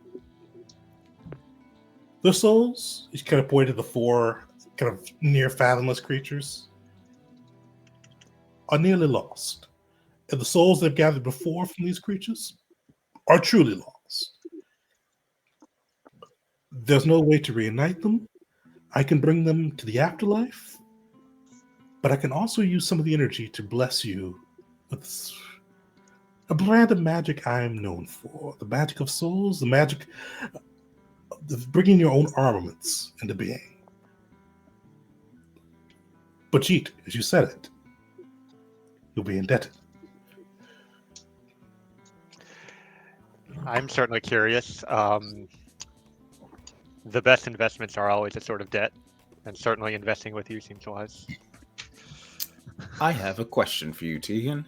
Yeah. How does Hikari feel about this being in front of me? Yeah, so Hikari... Is there a sort of rivalry? Should I be like... No rivalry. So Pao's kind of a weird deity. Because she's recently kind of assumed a full godhood. Very old, but she used to be just a straight demigoddess before. Most of the gods kind of stay out of her way because she's one of the few that she's one of the only that can actually see into the future. The other gods are kind of blocked by their own sight. So nobody really likes to really fuck with her too much because she may see something they can't. So she kind of lets her do her own thing, except for one god is currently warring with her, and that's Zexus.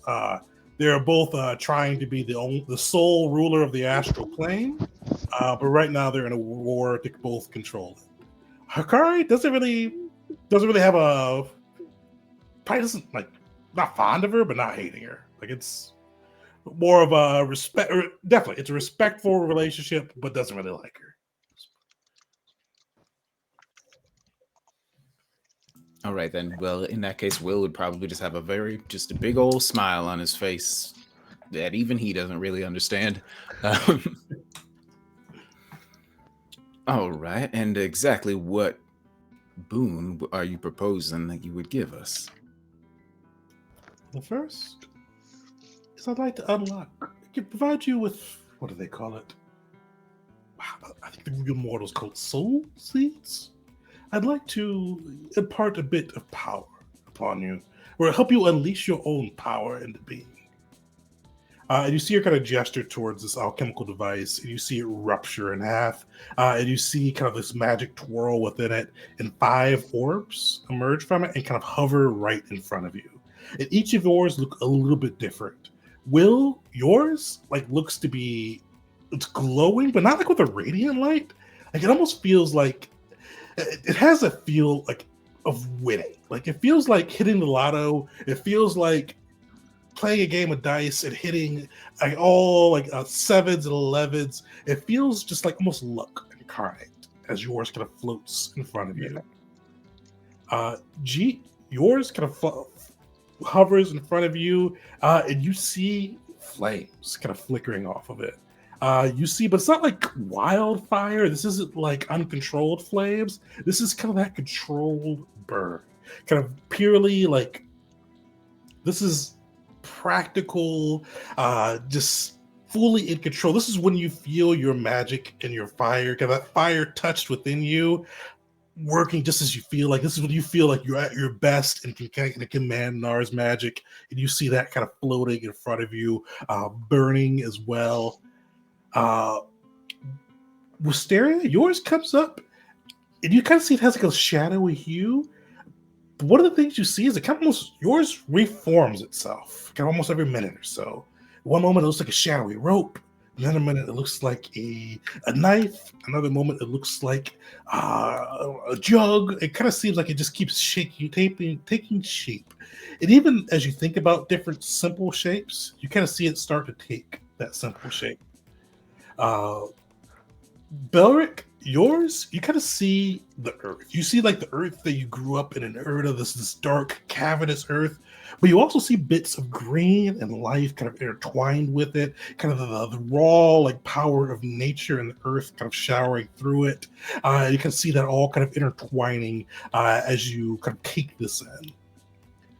And finally, Mockery, you see yours come through and you kind of see this infernal power staring back, almost this just unblinking gaze of power looking back at you as you kind of see this darkened orb kind of just shifting between dark and light and almost your own kind of natural tendencies, but having a gaze that could break a mortal's mind.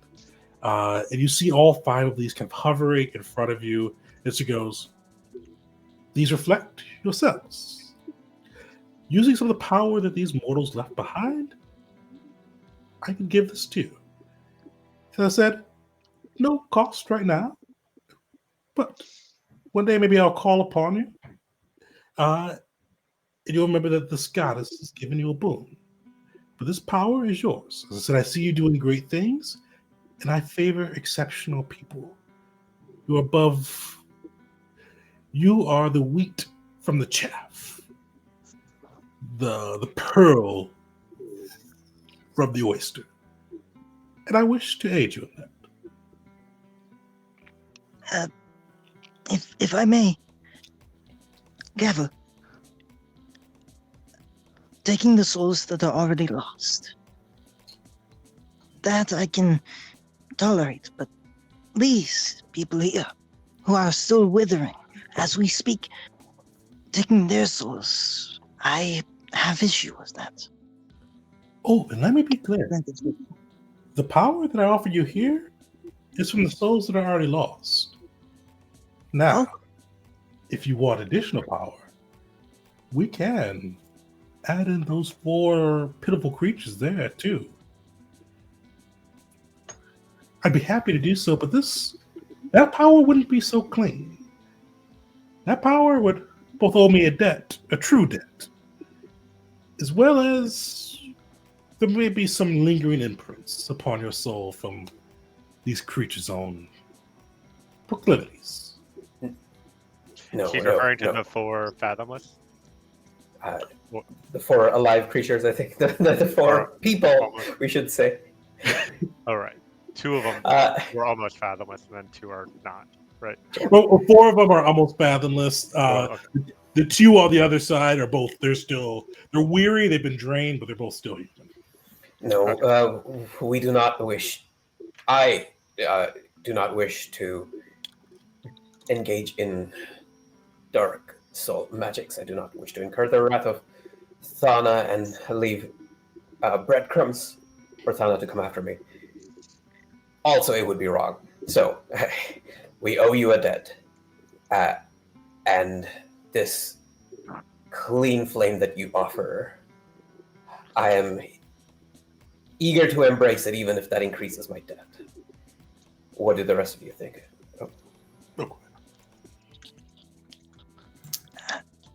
I would not take from these who are already living, but from those who are lost. That I am willing. I am a a little nervous, to be honest, though. The future she showed me, I'm not certain. It seemed the gaze that looked back at me. And you just kind of stare off in the distance. Very quickly, Will would just try to quietly communicate with Rashanael and say, "What do you think? You in favor of this? You think there's any chance it's a trick?" Just sort of in his head. Definitely no roll. She'll say pretty much this. The first one, she'll kind of examine it. It's souls, but there's basically it's been purified. The traces of the remaining creatures have been kind of sent off to Thana's realm. It's not tainted in any way. This is kind of an offering of power from a goddess. There's no reason to turn it down at that point. But she will when you get to the other end of it. If you took the corrupted souls, and she would warn you that there's power along that way, but there's danger. Right. And being in true debt to a goddess is also danger. All right, so definitely not. So Will would just say, give yet another bow and say, "Well, who am I to turn down the blessing of a divine being?" That is right. Well, as I said, you all make this choice individually, but these are yours. Grab them, and you will embrace the power within, and we'll unleash it upon you. But if you do, and if you do wish to take on additional power, I would love to provide that for you. Go ahead. That offer certainly intrigues me, but you must understand, as us, unlike yourself and your great power, our vision of the future is cloudy, and I do my best to account for every possibility and understand what my future holds, but I often fall short. If you could provide some more specific details on what that power might entail, what the potential cost would be, then I'd be very open to it, assuming they align with my interests. But with this state of uncertainty, that type of offer is not a risk I'm willing to take at this moment. Always, every time I see this, always so inquisitive, Wisteria. Mortals, I feel like always ask questions, but you most of all. With this, I will tell you what I can. If you take this on, you will inherit a piece of their soul. Good, bad, indifferent, you'll have a rider upon you. The futures vary, and I don't really wish to dive into them. So, you'd have that, but you'd have power that you could pick. This power I brought forth, you can see the orbs around you, is a power that kind of your soul calls out to, what I've seen your soul call out to. But if you chose to take their power, you'd have that power along with the power you could pick, but you'd have their rider upon your soul, and you would owe me a true debt that you could not refuse. Wisteria internally is kind of frustrated that she basically just repeated the same stuff she already said, but it's not going to call that out to a goddess. She's that smart, at least.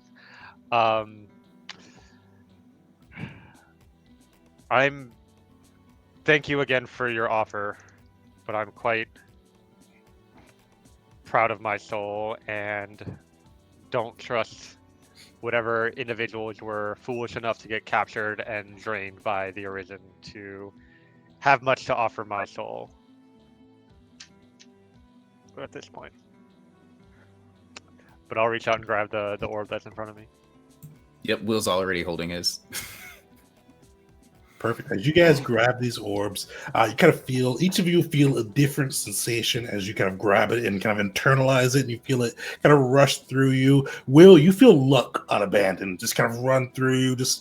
And the nice thing is, too, with this, you feel like it's your own soul reflected back at you. You don't feel the light of Rosh Hashanah. You don't feel the angelic divineness. You feel your own spirit. You feel the luck of the luck you've manifested into the world. Just kind of just bring itself into you without any without any add-ons from Rosh Hashanah, the angels, nothing that the church pushed on you. This is just pure you as you grasp it into yourself. G, you feel like you are like sitting front side by a roaring fire. Like it almost feels like you feel your skin tingling. You kind of feel the heat upon you. Almost like it's almost at that spot where it's just like right between being extremely comfortable and like kind of like singeing. It's kind of like that perfect middle ground as you feel that rush through your flesh. Wisteria, you kind of feel the shadow come through you, and you start to feel like you feel like just different shapes taking forth in your mind. You kind of feel just the ability to kind of just shift and twist and make things kind of popping through you. Wisteria, or just Wisteria. Belric, you come through and you get that. You feel like this, just the strength of the earth kind of within you. And you feel like you not only feel the strength of the earth, you feel the ability to kind of crack the earth open if you need be. In Mockery, you feel kind of one of the probably largest rushes of Infernal just kind of rush through you. You feel this like the power of fury, the power of disease and decay, just kind of rush into you, and your eyes almost feel like they are burning as you kind of take in this new power. Out of game, what we did is you guys are getting relic soul gifts. What these are, you guys are going to get more of these as you guys progress. Nobody else took the powers. That would have got you an extra one of your choice, but for these ones, I picked out for kind of what I thought would fit the characters well. I realized today I should have looked at this earlier. I need to install a mod to get relic gifts into Foundry. So you guys will have these next long rest. But let me throw them into the system so you guys can all see what you got. And I'll go through the viewers too. Didn't format well. I'll fix that later for you guys. But for Will, you get the whammy ability, which is pretty sick.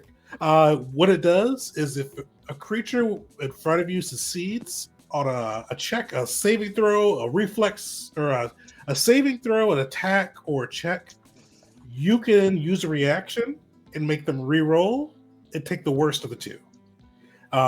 So you could just impose your own luck upon them, whether it be your spell that you're casting or something else on that side. You can just make a re-roll of that.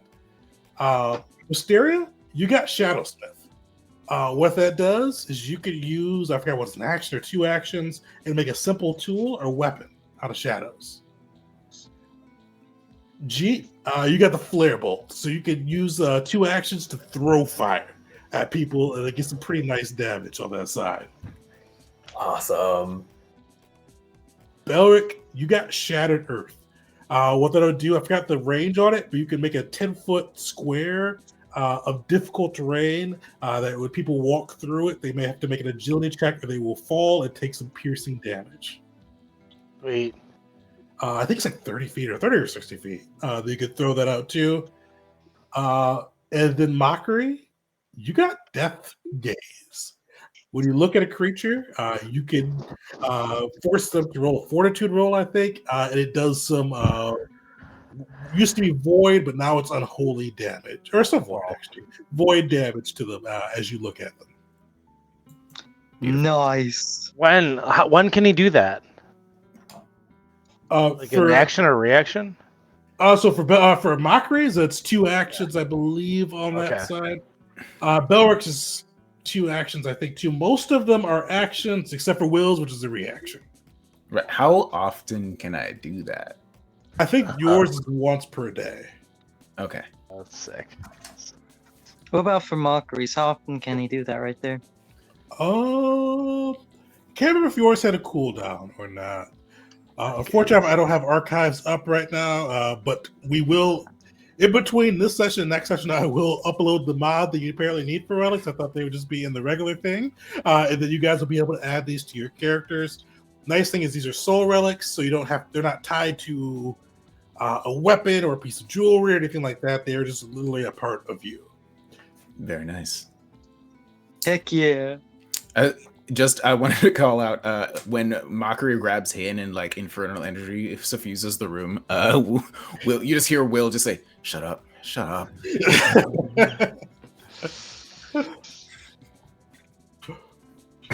And she can see she smiles and goes, "Yes, yes." This is the way.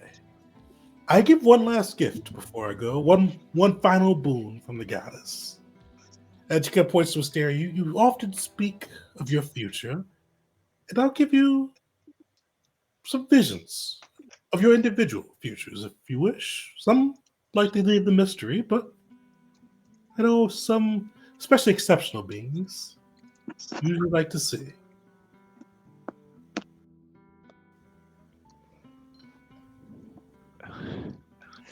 I don't see why not. Yeah. I'd love to know any possible future. It'll give me an insane amount of insight into the actions I take in my present. Well, remember this. The future is always in motion. A bird's wings can bring a drunken dwarf across the world into a fray, or they can also change the future. So I give you these visions of the future, but they are yours to do with as you will. They may come to pass, they may not. Do not hold me responsible, and always know that fate does as it will. But she points and goes, who would like to hear, or see, I should say, the vision first? Mysterio just raises her hand immediately. She goes, as I've foreseen. And she comes over and she puts like a hand, like this one finger, like on the top of your forehead. Give me a will save, Wisteria.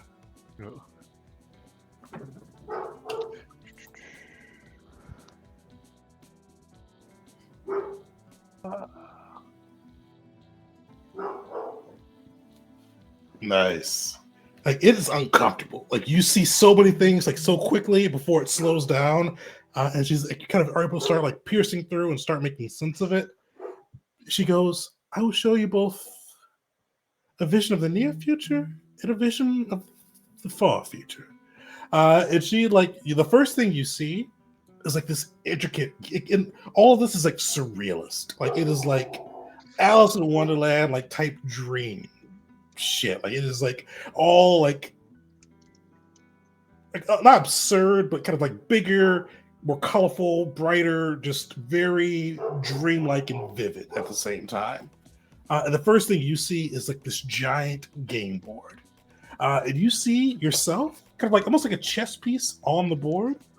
And you see kind of on either side of you, like almost trying to fight over who pushes you towards. You see a honeybee on one side, kind of like buzzing and trying to like push you forward. On the other side, you see a golden bull, also trying to buzz you and take its possession of you and push you forward. But at the end of like the game board, you see a prize. You see like kind of this pot of what for a moment seems like gold, for another moment seems like books, for another moment seems like newspapers, for another moment seems just like power. And you see kind of both of them pushing you back and forth, and kind of seeing who wins out and who pushes you towards the pot of gold, power, magic, whatever you call it. Mm. And then it flips again. And this one's still kind of a dreamlike, but this one's more realistic. You see your father. You see Tamano Abe chained to a desk, kind of like furiously like writing out journals, writing out manuscripts, and kind of like throwing them into bins. But the thing that kind of draws your eye is you see like kind of like as he's writing, it feels like it's just almost like he's on a ship. You feel the waves and swells kind of roll through. But you see kind of like around too, while it's a ship, like it's fleshy. It's like where there should be wood, seems like there's flesh, but you do see like almost like a porthole, or you can see out of it at least. And you see the sun. And you see on one half, bright, just kind of the half on the other side of the ship, bright, luminescent, just the sun you've pretty much always seen. On the other half, pale light, grayscale light. Like the light doesn't really, you can see, it doesn't seem like it's dim or darkness, but it casts a weird, like almost like a grayscale across the half of the land. And you kind of see this creature is in both halves of it, the back half in the true light, and the first half in the grayscale light. And then you kind of come back into being. Would Wisteria recognize the honeybee or the golden bull as representing any particular either like god or goddess or some faction or like heraldry that she's heard about? The golden bull for sure. The golden bull is Corinius' symbol. It's his direct symbol. It's not the symbol of Moklin either. That's the symbol of his kind of his own followers. For the honeybee, give me a religion check, but give a +3 circumstance bonus. Cool. I'm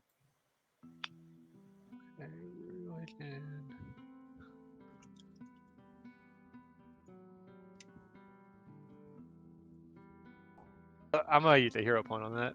Fair. Mm. Oh shit! Not much better, but Holy shit. Yeah. You've seen that symbol. You've seen it in libraries as well, but it's just kind of hard to place right now. But you've definitely seen that symbol. And you know it's associated with one of the gods, but with kind of the powers magic running through your head, it's kind of you feel a little scrambled, kind of hard to put it together right at that moment. Gotcha. Yes, she's just sort of comes out of that and like doesn't even react, but those who know her well can tell her that like she's thinking through all these possibilities and just like completely focused on trying to understand that, think about it, what it means for her future, her plans that she has set in place, what she needs to adjust based on these things, and is completely in her own mind for at least the next couple minutes. You see Powell smile. It kind of also drift to the next and goes, "Who else wishes to see what fate has in store?" Of course, my lady. Yours is an interesting one. 2 fates in one. And she goes, kind of holds her finger out, and it kind of taps your forehead. Will give me a will save. Good. Nice. You guys do well with the will saves. Yeah, she taps your head, kind of the same thing. You feel it kind of flooding. You see so many things happening at once. And you kind of feel disorientation, not just from yourself, but you feel Rashaniel herself, just disoriented, thrown off balance as like this power rushes through you. But you see 2 things. The first one you come across, you see yourself like dressed to the nines, like you're in a new kind of like fancy get up, but also like dialed up a little bit to 11. You see like this high society ball gathered around you. Like Will, you are living it up, like you are like joking, chatting, being accepted by this group. But as you kind of like maneuver around this ballroom between dancing and drinking and talking, it seems to shrink.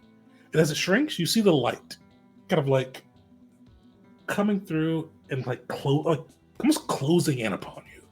It almost feels like the light, as you kind of like you see yourself in this vision, like almost notice like this room shrinking, and kind of where there used to be dancers, where there used to be kind of like the food and bands, and kind of disappearing. You see yourself kind of react, but not as much. You see kind of yourself kind of like try to maneuver away from it, try to get away, but it almost feels like this light is chasing you. You feel like the light is hounding you. The light is trying to grab you, and you eventually kind of see it fade out. And then you see one last thing. You see recusants with blades drawn. Like their blades are in the air. You see knives, you see spears, you see axes in the air. But in front of them, you see kneeling, as if in prayer, or as if to catch your breath. You see Blessing. You see Blessing kneeling in front of them, their blades drawn at her back. Just impending danger as the recusants seem to be arrayed around her. And after that, you see kind of they feel the goddess's finger move from your forehead. You kind of feel everything come rushing back. As he like comes back to where he's like, no, sorry.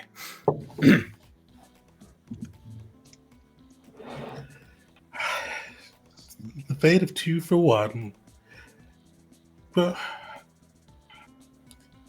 the angels are not always kind. And with that, she kind of moves, goes, who else wishes to see their fate?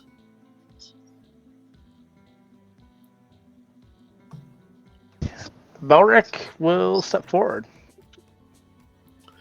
You see her kind of place her finger upon your head. Give me a will save, Belric. You guys are crushing the will saves. You feel this kind of running through, magic running through your head on this side. She goes, the stone-hearted determination of the dwarves. Your future and your past, or your future, both present and far away, run together, little one. But you see as she kind of says that, you are driven through, kind of like almost driven through the ground into the deep earth of Erda. You see the kingdom of Erda, but you see like bolts of energy arcing through the streets. You see like these arcs of energy kind of intersecting people. You see this one, like kind of like one of a shop owner you may have known. You see him kind of like he's a young middle-aged dwarf, usually a pretty happy guy. You see that bolt of energy arc through him, and you see like he looks like he's aged 20 years in a moment. His teeth are haggard, his hair is grim, and you see those like, the same thing happen again and again. These bolts just arcing through, and just withering the populace away. And you see revolts, the dwarfs trying to fight against the arcs, trying to fight against each other to keep the arcs at bay. But eventually you see the flag over Erda fall and a new one rise in its place. You see the black hand kind of rise above this flag with a black dwarven hand on the flag rise above Erda, and you see the old flag fall, crumple, and burn. Would I recognize this black dwarven hand or the symbol? Definitely, give me a society check.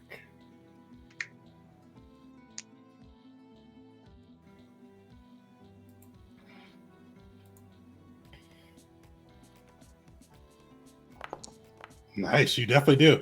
Yeah, that's a straight nat 19 too. Yeah, so you recognize this. It's like Doug probably heard it in a history class as you were kind of going through. Erda used to have different rulers, or let's say they had the same family of rulers, but there was a little bit of a crisis over succession about 300 years ago. There was the kind of the current noble family, and there was a bastard who tried to take control. He was named Graven. Graven, and since he was a bastard, he wasn't given the family name. He was called Graven the Black Hand. He tried to take control of Erda, tried to take over his father's birthright. Small civil war, but was defeated. And his descendants fled, and they started their own mercenary company. But now you see their flag flying above Erda. Belric would, I guess, kind of like bow down and kind of back up and just like be a little bit overwhelmed as he backs into the group. She looks back and goes, "Cheat? Mockery? Which of you wishes to see fate first?" She looks at Mockery with full of uncertainty. Do you want to see your fate? Mockery looks at Jeet. Together, would it help you if I stood with you while you saw yours?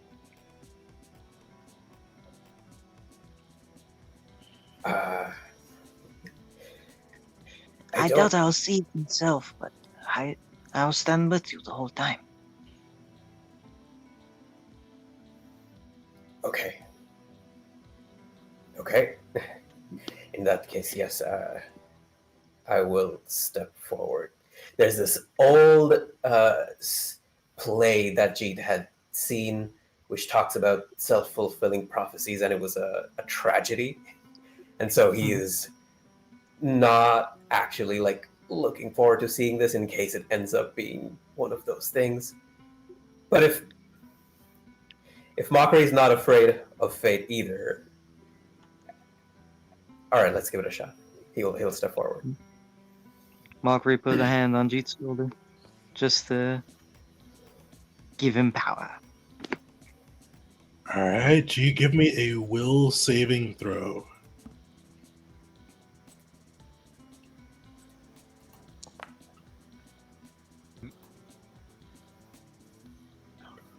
Yeah, so you feel this kind of power, this divine might rocking through you. It's like you're used to kind of channeling Nara's divine might, but Powers is like when Nara's is fire, usually controlled bursting through, but occasionally even just kind of uncontrolled. Powers is like this icy torrent. Like it is slithering more than racing. It's a bit painful at first. It takes you a moment to focus, but you will take six psychic damage as you kind of try to refocus your mind. But you do see a few things clearly as you kind of like get everything kind of back under control. You see the Burning Dragon Monastery. You see the kind of your teachers, you see your friends, you see the warriors, the clerics, the monks, kind of all arrayed, almost like a parade rest. Like you've always seen this like at momentous occasions. Parade rest in front of the shrine of Nar. You see the fire blazing, and you see banners raised. For a moment, you see the banner of the Imperialist, the banner that your mother, the Sona and Abe clans have kind of banded behind. You see the fires consume it. You see the Loyalists pop up. You see the banners of the clan of Terror kind of just take their place. You see fire consume that. You see the 13th Legion banner pop up. You see fire consume that as well. But as you see the fire consume the last one, you see your friends, your family, your friends, I should say, the family that you've made within the monastery begin marching. Not sure where, but you know clearly they are armed. You see many of the clerics, the war priests adorned in their armor. You see the monks geared up to fight. You see the warriors just ready to go to battle. They are marching to war, and you see that banner kind of held overhead, but you can't see which side they support.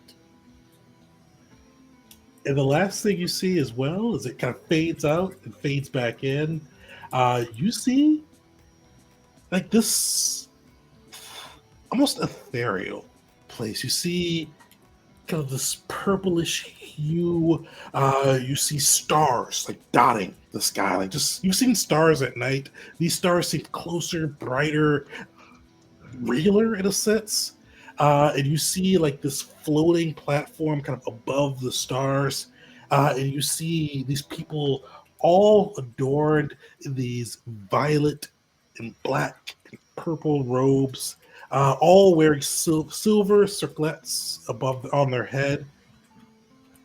Most of these people, their faces are blurred, or you don't really recognize them. But one you recognize, one you've seen most of your life. You see kneeling and kind of having a circlet placed upon her head. You see Leela Abe, your sister.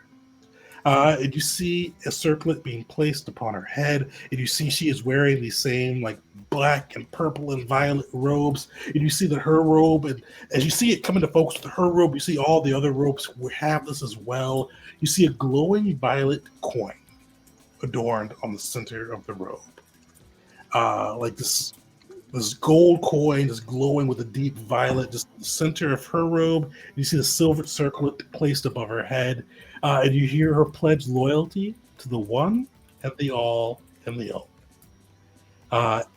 And you see it fade back out.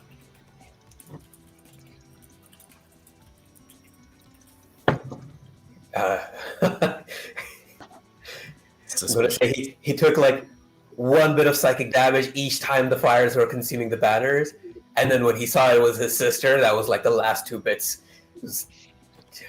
Comes out of it shaken, looks over to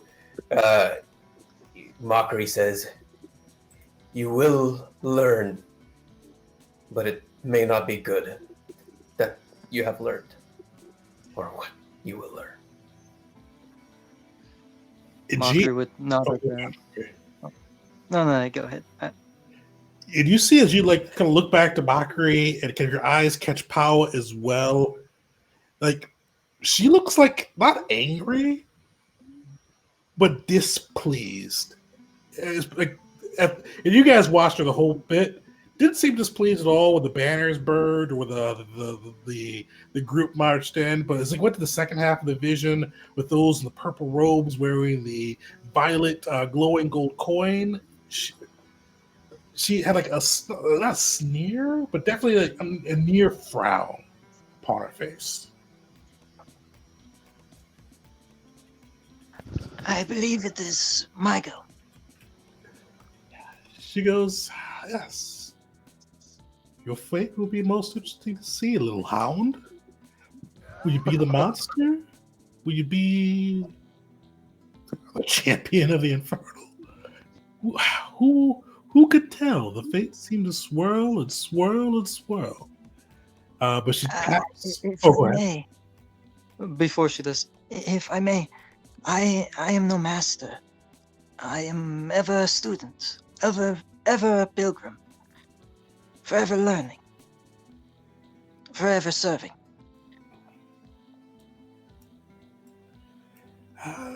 That you are, little hound. And she taps your head. Give me a will save for Mockery. If it has the mental effect on it, conceited mindset, circumstantial +2. If it's a success, crit success. If it's a Nice. failure, critical failure. All right. I'm rolling for you. Oof. Does that include the +2? Fortunately, I don't know if it does, but it wouldn't matter. Sadly, Then there. that is a crit fail. So you will take 6 damage as you kind of just feel this just power ripping through your mind. But eventually it comes back into focus, and you kind of see, like you see the sands of Eteria. And you see the sands of Eteria as if you were on horseback. You see kind of like this riding, galloping horde moving through the sands, this kind of sand billowing out of from behind them. And as you kind of look around, you see figures like arrayed kind of behind you with a figure in front of you, like almost like in a flock formation there. And they're all wearing ornate Hell Knight gear. Kind of all having their own signature flair to it, but all kind of wearing that heavy plate of the Hell Knights. And you see in front of you this figure. He is deep red skin, dark black hair, like fairly like he is like almost definitely a tiefling or demon born or infernal born, but definitely almost has that Asimar like attractiveness to him. He is just kind of almost near glow as he rides in front of this just pack of Hell Knights. And you see the Hell Knights are chasing after something, chasing through the sand, and you kind of see yourself flip places. Like sometimes you're riding with this Hell Knight group, chasing this thing, and other times you are with this thing fleeing from the Hell Knights. And you see as you kind of focus in this deep, dark shadow, like this shadow is not fleeing before the Hell Knights, but almost relishing in the game with the Hell Knights. You see as they ride through the Hell Knights chasing, trying to bring the shadow to order, you see the shadow causing chaos and havoc in its wake.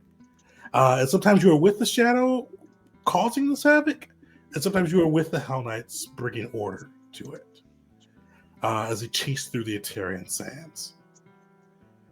But you see that fade, and you see a place you've never been to, but you see it in vivid detail. You see like this area where it's just ornately built. You see a lot of gilded structures, kind of intricately designed, like definitely kind of an artistically built community.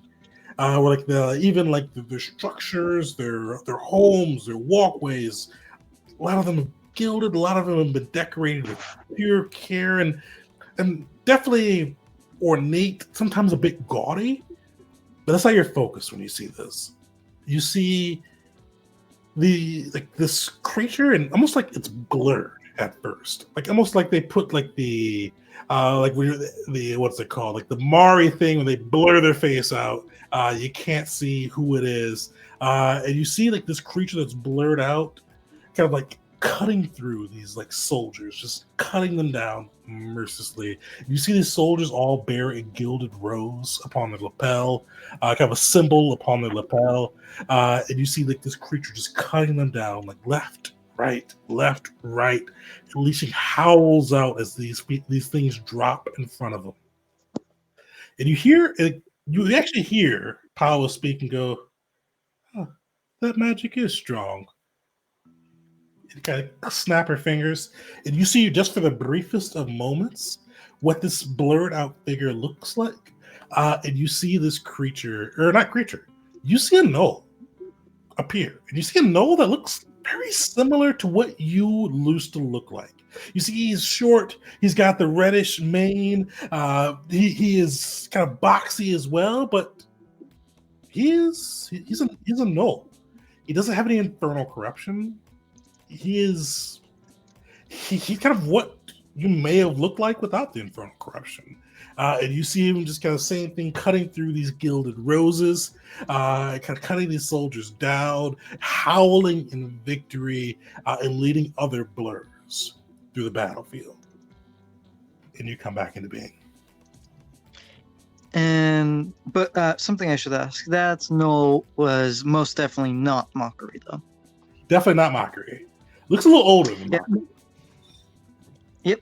Mockery comes out of that, panting, breathing heavily, sweat dripping down his head, probably some blood down his nose, as two major things stuck out to him there.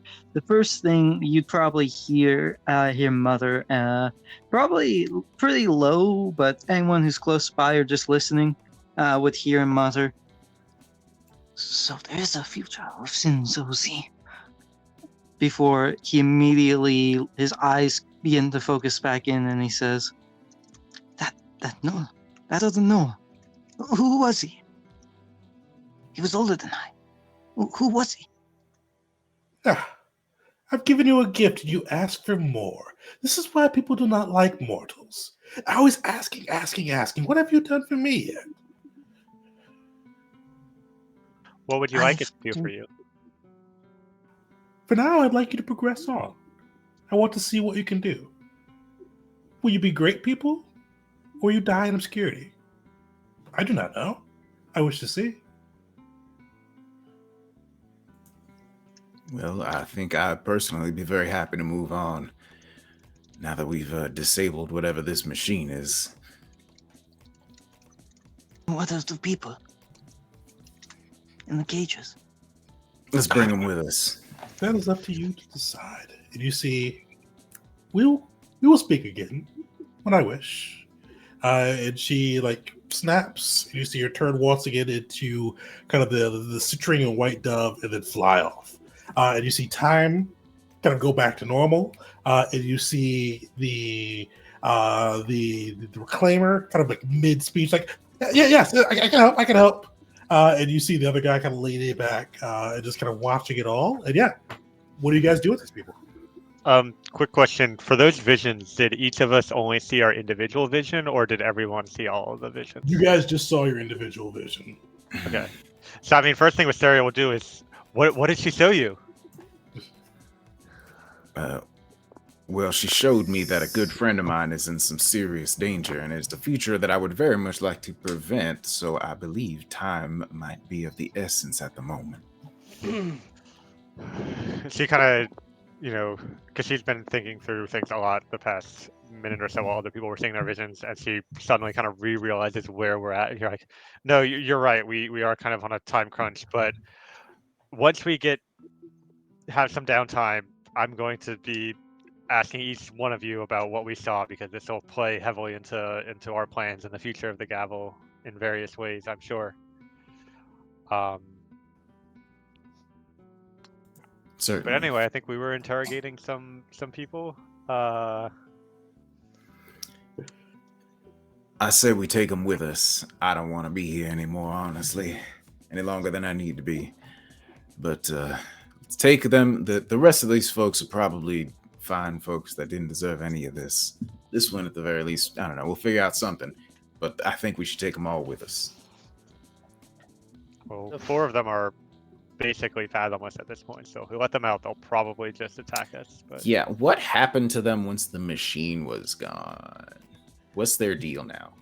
Now that we're looking over They it? still look like pretty much they look like they're still like they're not transforming further, but they are definitely more fathomless than they are human, humanoid anymore. Both you see the actually you guys never asked the one guy's name yet, but you see like the mage that wore kind of the School of Hecka's clothing kind of sits up and feels like you see he looks tired, like exhausted, but he doesn't seem like he's being drained anymore. The other guy you do see like you could guess from the blood on his cloak and kind of like how healthy he looked compared to everybody else. They were claimer. He had not been in this draining pit for long. But he looks a little bit less fatigued.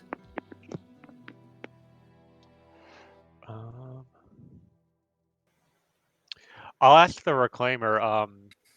Well, your information hasn't been useful to us, but if we let you free, would you help us fight the Arisen and free the villagers they've captured? You're going up against the Red? That's why we're here. I will stay in my cage. Yes, you will then. Such we a turn- waste. Can we turn to the mage from in the black and blue robe? Maybe ask the same. You see, he stands like to his feet. He is shaky upon them. And he tries to like give like a little bit of a theatrical bow. You can definitely see this is something he's done like it almost reflects memory for him. But you see, he like almost like falls as he does it, and he like catches himself against the bars. He goes, "Forgive me, Austin, formerly of the University of Eka. I would love to fight alongside you, but I've been here for near a week, and you kind of see like he flexes his hand. Jeet will, you guys can definitely tell, like he's flexing his hand, like he's like, you kind of see him like expecting some sparks or expecting some type of magic to kind of like pop up. Like you see kind of like he flexes his hand like some symbols, and you can expect something that he expects something to occur. But you kind of see it like fizzle, and he goes, normally I'm a fairly accomplished sorcerer, classically trained. I feel I may have been in here too long. But Then we can get you out. I appreciate that. Do you guys or do you guys free him from that prison? Unless somebody else says otherwise, I would like to try. I don't know. Is there a key around here somewhere, or You guys, there's like a release mechanism, and you can definitely kind of release it from the outside for this prison, for just his cell too. I'll ask. What do you mean by formerly of the university? Well, I had my thesis. If they didn't think it was worthwhile, I thought observing this new undead phenomena that's been plaguing Eteria would be worthwhile. They thought it'd be better to focus on the magic disruptions that have been occurring. I thought that was everybody's doing that. Why do that? So I came to Eteria, and fortunately, I fell prey to them. Not much different than what's brought us here in some way, right? In many ways, you might say. Yeah. Wisteria kind of mutters to herself. I mean, any help is good help, and even if it's not much help, I don't know. Trust him more than the Reclaimer. I kind of whispered to Belric, I didn't really want to trust him at first because our universities have had a bit of a rivalry for a long time, but I think this is not the place to bring up, sports contests and things of that sort. But I'm, Well, maybe nod over to Will to open up the mechanism to free him. I think we're all in agreement there. I pull the lever. Pull the lever. You see the door opens, and he kind of he stumbles out, he kind of straightens up, and you definitely he looks weary and worn, but you see his eyes are just straight happiness, and he actually kind of looks at you, goes, "I must do something, but before I do, who are you? You've done me a great service today." Actually, Will would probably if they both started talking at the same time, Will would let Mockery do it. Mockery would give a big grin. We are the gavel of Evastera. You see, he nods and he drops to one knee, and he goes, "One last boon, could I ask of you? Would any of you have a knife I could borrow?"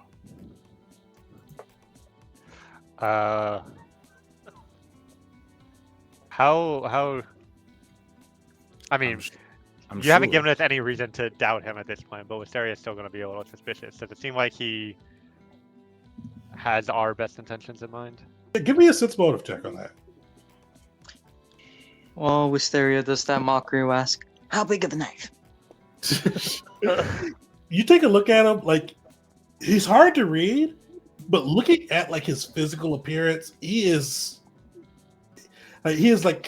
skin and bones. He is still shaky upon his feet. If he tried to stab you guys would probably try to kill him. You guys would be able to take him down far before he could do any harm to you. If I get a nod from Wisteria, I would slide my clan dagger over to him. You see, he takes the clan dagger. Actually, he admires it for a moment. Dwarven made clan dagger. That's very interesting. That's appropriate. And you see him slide the dagger across his skin. And Jeet, for sure, you would recognize this. Definitely kind of marks him as a Tarian. You see as he kind of does this too, he goes, "You saved my life. I owe you a debt that I cannot repay. Until the debt is repaid, or until my time is finished, I will serve the gals."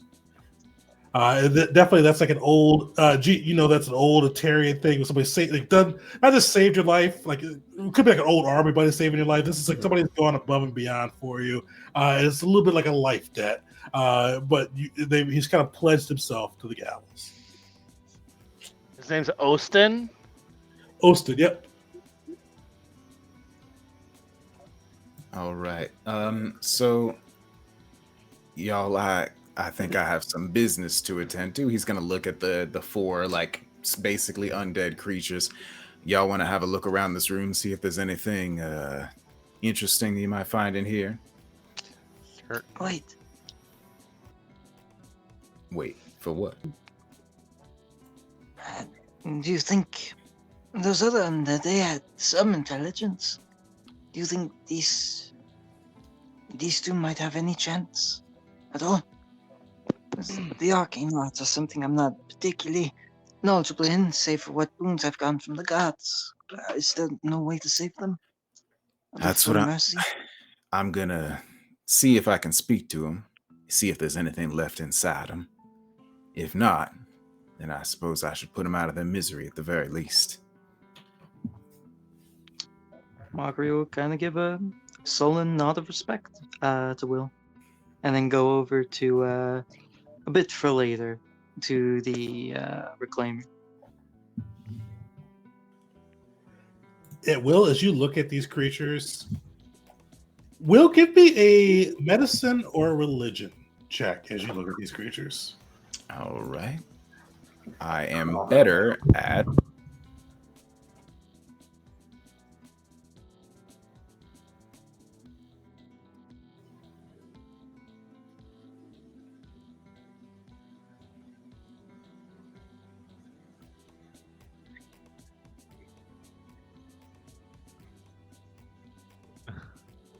Is he gone?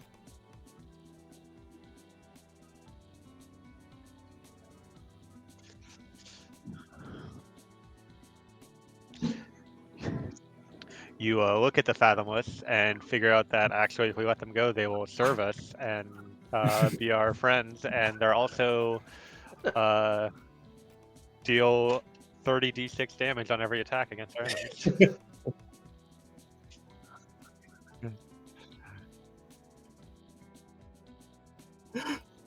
So you do look at the Fathomless and kind of see, just looking at their eyes, the kind of the motion of the look, and you do see like there's still humanity within them. Right now, there's more inhumanity, more of the undead nature, more of the Arisen's servants within them, but it's a mix. Right. You know, this would be kind of this is how I don't know how Will would phrase this, but I'll kind of phrase it for what I think he sees here. It's potential. There's a potential to bring them back to humanity, but it would take a lot of study and effort and time to see if this could be reversed and they could be brought back to their kind of reclaim their souls or reclaim the pieces of their souls that were taken. But there's a lot of danger in that too, because any slip up, any bit of notice, they could be transformed back into the Arisen attack dogs that they're built to be.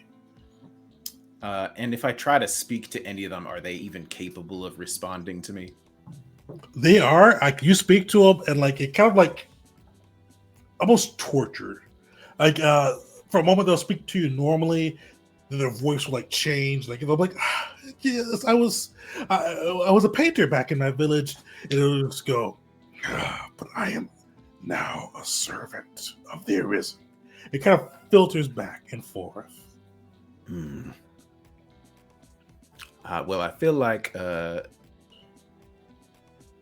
Rashanael would probably want these creatures destroyed, and I feel like Will would probably just think of it as like, well, I don't think there's any way we're going to be able to save them. It might be possible for someone, but us, I don't know. We should put them out of their misery then. Actually, Will would just like turn to one of them and just say, "What do you think? Are they? What do they want?" Yeah. You do see one of them. So, Kevin, it's both sides of the room. One of them is crying with this fierce grin, like not grin, like fierce scowl upon his face. Like you see his teeth, like it's almost like he's showing his teeth like a predator, but tears are kind of falling from his eyes, and he kind of grunts out, "Kill me!" And the other one, kind of just this, kind of like portly human, just kind of goes, "No, we can be saved."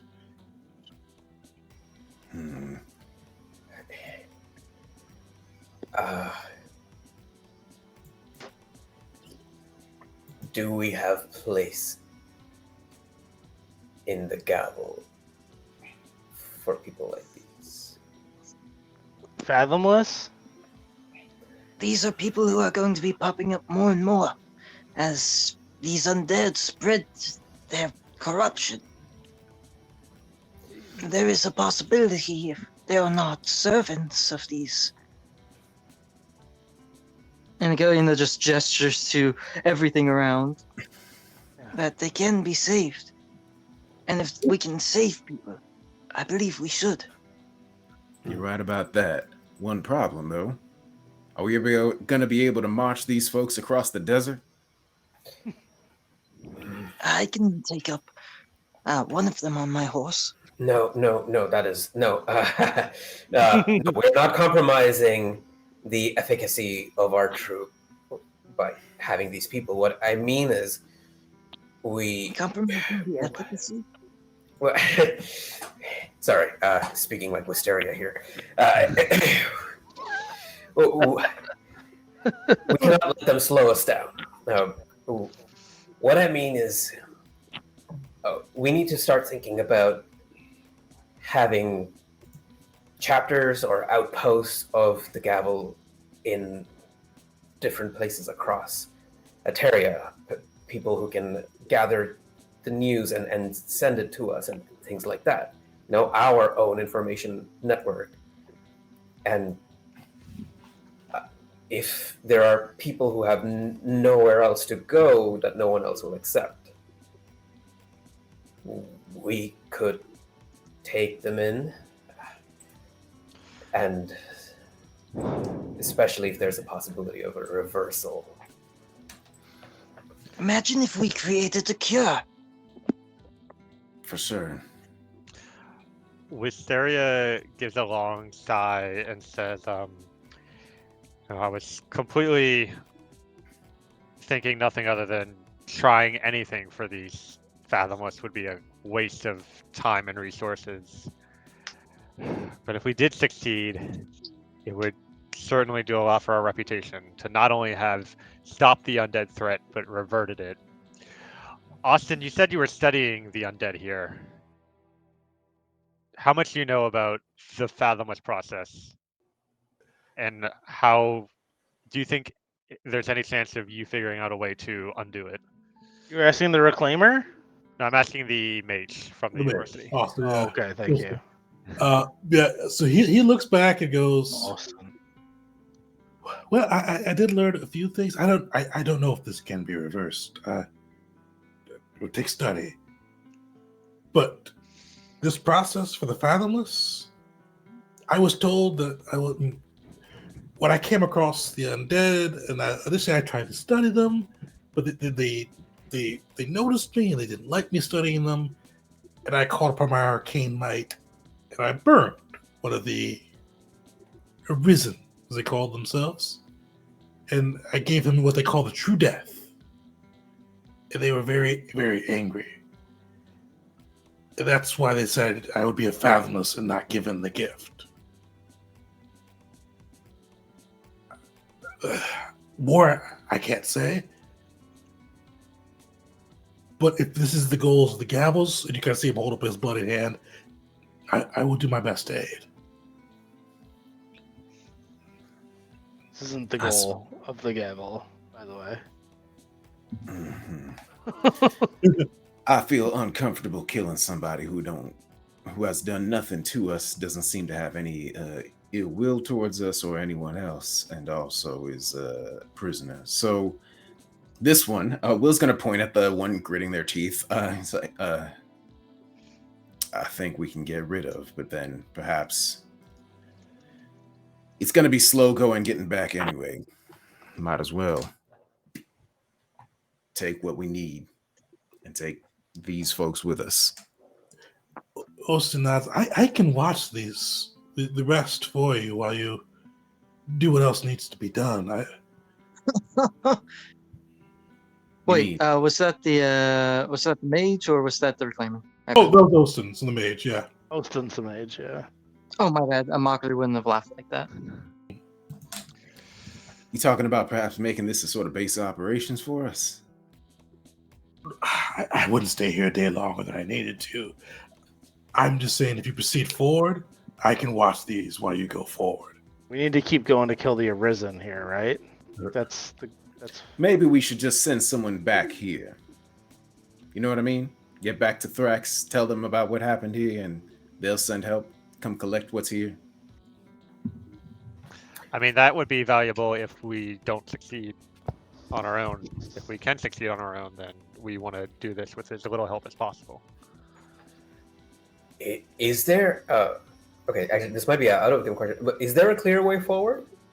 Oh yeah, there's a door. Yeah. Okay. There's a door over here. Yeah. Let me bring it back up. I forgot I switched you guys over. There's a door over here, so there's a door forward for this group. I didn't know that. So, Mockeries. Belric's a little clueless as to why we're here, but I think we're here to stop the Arisen. Let's go stop the Arisen, right? Right. All right then. If there's more to this build, sorry, I'm talking in Will's voice. If there's more to this building, then yeah, I suppose we can at the very least save the decision for a few minutes later. For now, I think we need to keep moving. I didn't realize he's just now noticing the door over on that side of the room. If it's been an hour, I would like to do another treat wounds on myself before we go through. Fortunately, just for about 20 minutes so far. Okay, cool. Then I will let you guys lead. I will, now that I have, what is it, flare bolt, I will be the ranged guy. If you look, do you look like real? I have a potion of healing. Do you need it? Now would be a good time for it, right? Okay, so I'll use up my potion of healing first, and you save yours. Yeah. All right. As we're heading out, I'm gonna just kind of pass by the reclaimer cell and say, by the way, if you do want any chance of getting out of here when we come back, you should tell Austin everything you know about the Fathomless transformation process. And if Austin's satisfied, then we'll consider your freedom. You see, he Marker will also chime in. Oh, sorry. No, go ahead. Oh, and if you renounce your loyalty to the Reclaimers, and he gestures to the Holy Summer. that, at least your loyalty to the Reclaimers, that'll boost your chances. You kind of see he looks between you guys and Austin, and he kind of like, you see it's kind of like, he starts like kind of like just playing with his fingers, like just pure uncertainty upon his face. But you guys are able to kind of drink, whoever needs to drink a potion, drink up, and begin to march through the door. And through that door, you guys feel like two very different sensations as you open the door. You feel like the same cold air that you felt as you went deeper into this cavern beneath the river, or beneath the kind of the ocean next to Eteria. But you also kind of feel like a weird burst of like warmth as you come through. You see like just this burst of lights as you kind of come through, and you see like a number of different things that probably catch your eye. Directly ahead of you, you see the circle of flames. And within the circle of flames, you see Zrin and two of the Arisen, kind of a hand, both of them with a hand on Zrin, and Zrin kind of holding up his hands, and you kind of see arcane magic flowing from him. But also, you see two Fathomless at the far end, outside of like this, in this circle of flame, like it is like it's a wall, like a wall. It's like almost like a building of flame. You can guys kind of see through again, just make out Zeren, but you see this flame looks like it is solid. It looks like compact, definitely hard to pierce through. But you see two Fathomless at the back. You see a skeletal giant, but seems a little bit smaller or weaker than the one you guys encountered within the village of Atavia. But you also see, standing on these arcane sigils, what look to be the remains of the villagers from Atavia. I shouldn't say remains. It should be those who are left from the villagers of Atavia. You see, it looks to be about 40 people in total, 10 upon each sigil, spaced out across the room. But they are on these arcane sigils that seem to be glowing in concert with the chants from inside this just impermeable fire circlet of flame. But in front of you, once you look past all that, you see two blood red crystals. Very similar to the crystals that you guys had. The crystal you still have that led you to this base, but they are enormous. You see in the center of them, this like struggling portal. Like it is struggling to come into being. It is kind of arcing and closing at the same cadence as the sigils beneath these people glow, as the arcane fires flare, as Zarin's chants go off. They're all happening at the same time in concert. We're gonna get into our combat. We got here a little later. Are you guys good to go for a quick combat, or for a combat that could be a decent combat? I am. Sweet. Yes. All right, let me throw you on the map. I spent too much time on the prophecy stuff, but we're gonna get to the combat. It'll be fun and wrap up this arc. But yeah, you guys see all of this. You see this all blaring. You see Zarin chanting. Yeah, let's get to initiative. I think you should all be able to roll now. And just for clarification, this fire aura, you could definitely tell they are completing a ritual at the moment. And you see these people kind of on these arcane dots, and you see kind of next to them are like chained, like almost they are chained to these crystals. Each of these 4 groups of people, and you see the crystal glowing along with the glyphs. No roll necessary. You guys realize these crystals and these glyphs are tied to kind of opening this portal. And as this ritual goes on, they'll be able to port these villagers through the portal. And as you guys look through the portal too, you see the golden sands, and not like just typical like scenic golden sands. You see sands that are made of true gold. Kind of as you look through them, and you see a horde, and not like a horde you guys fought before, but you see arisen people like this kind of undead, just arrayed out in like this almost army-like fashion. Thousands of them through the portal, and you see kind of next to the portal, like almost like bashing its head against it, this fiery red drake trying to kind of make his way through the portal. So I'm going to give you guys an out of games term so you guys see what it is. Zarin is behind. The flames are impenetrable at the moment. Depending on how this goes, you guys may be able to kind of extinguish the flames, stop the rituals, and get to Zarin. But Zarin is attempting to complete a ritual at the moment where he'll bring that portal into full being.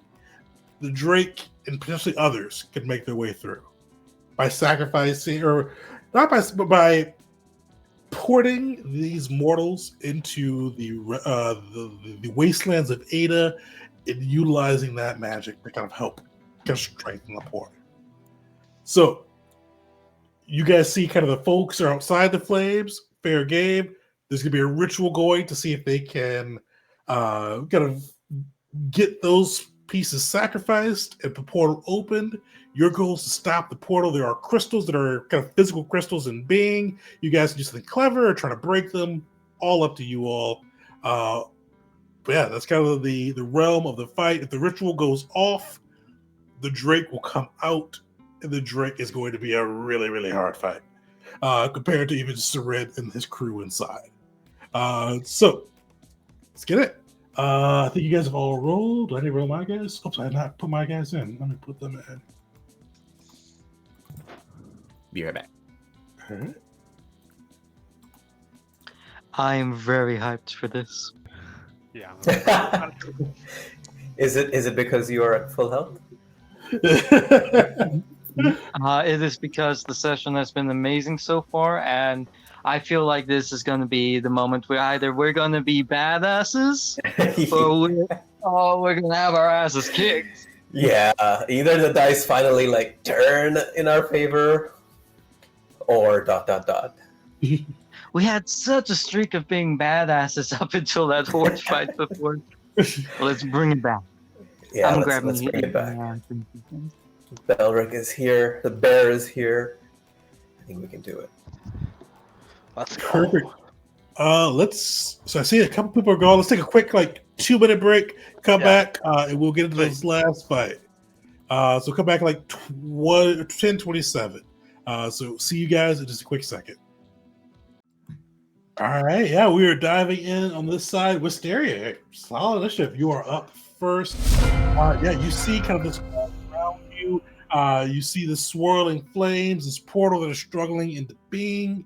You see the 40 remaining of the 120 villagers that were left of Batavia chained to these crystals around you. What do you do? Do I see on the chains a like padlock that's holding maybe one padlock that I could unlock that would release all the villagers, or is that not how the chains are set up? Yeah, you do see kind of a lock that kind of binds all of the chains from the prisoners and kind of links it to the one chain next to the crystal. Okay.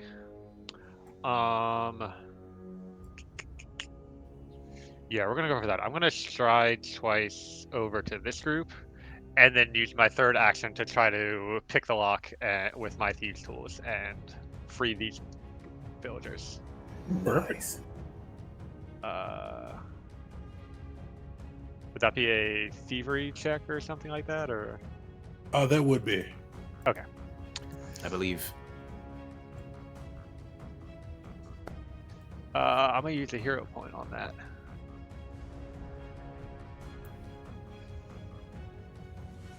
Not much better, but I try.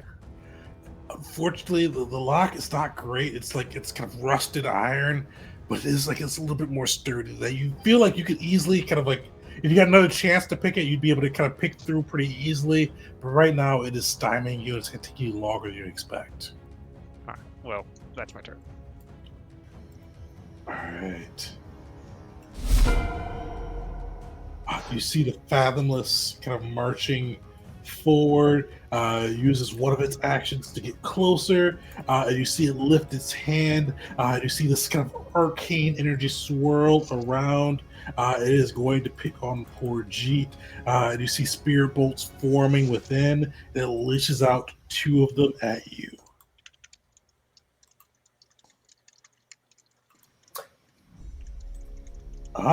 Hey, why did Wow. they roll so bad? So definitely, either way, they miss. So supposed to have a +4 to the first one, but either way, they miss, and you see them come flying towards you, and you're easily able to dodge around them. And G, you are up. Okay. I cannot stay here with a broken shield and half my hit points, less than half. So let's see how much we can help. Is Mockery looking okay in terms of health? Yeah, he's at Will? Sorry. 26 to 41. 6 to 41. And did you drink your potions before you came in? I did. It restored all of 3 hit points to me. Oh. That's rough. So, okay. And what's your weapon that you wield, Belric? Right now I'm wielding a sharp bow. Okay, cool. So I will cast Runic Weapon on Mockery's Greatsword. Nice. And let's see, put it on his Greatsword. Okay, so if Ryan, if you could drag that Runic Weapon effect. I did. Cool. Thank you. And then Hell yeah, the 5 as Cheetah's running away, because he is actually running away, he says to Mockery, "Don't go too ham with it. Just play conservatively. Neither you or I can stay up for long." So I will move, there, trying to make myself as small of a target as possible, and end my turn. Solid. The other Fathomless is up. And he is going to, how fast can he move? Yeah, you see him trudging along.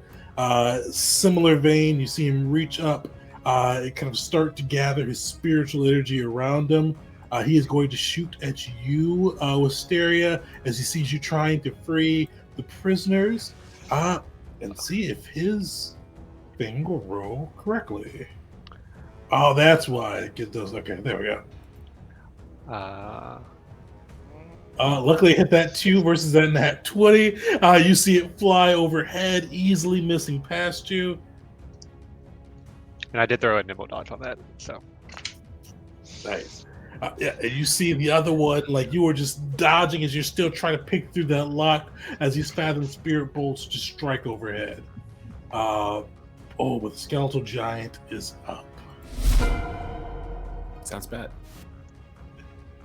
Oh yeah, Will didn't see one of these actions last time.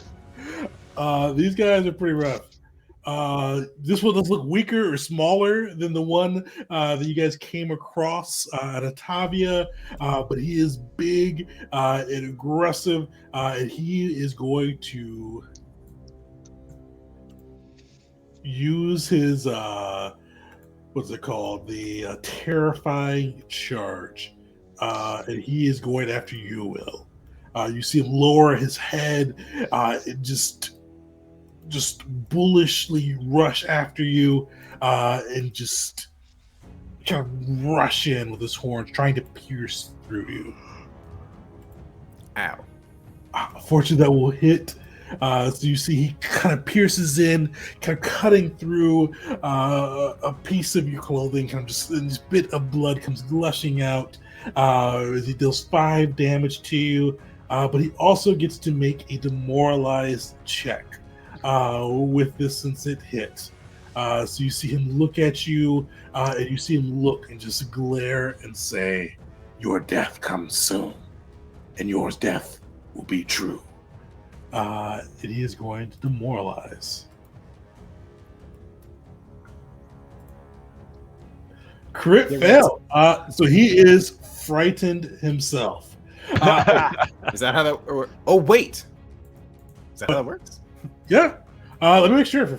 I'm pretty sure demoralize crit fail equals they get level of frightened. Let me make sure I got that right. I hope that's how it works. That's hilarious. Oh no, unfortunately it is not. It is just crit success. Aw. So that one, it's not like trip or something when something bad happens. But yeah, you see he looks at you, and you kind of see like the glow, the light that you've been casting to enter this cavern glows. You see the outline of Rashanael, and for a moment he looks faltered, but he continues continues the fight. Unfortunately, unfrightened. But yeah, he used 2 actions there. He is going to strike at you as well with his glaive. Oh boy. But he'll miss. You see that light blinding him and throwing him off of his game, keeping you in the fray. Will, you are up. All right. I am going to just start off with something relatively simple. First, one question. Can I see Zareen, in order to cast a spell on him through the wall of flames? Unfortunately, you can't really get a good view on him to cast through the flames. That's fine. All right. Instead, I am going to cast Forbidden Thought on the giant. All right. That's a fun spell. I don't get to use it very often.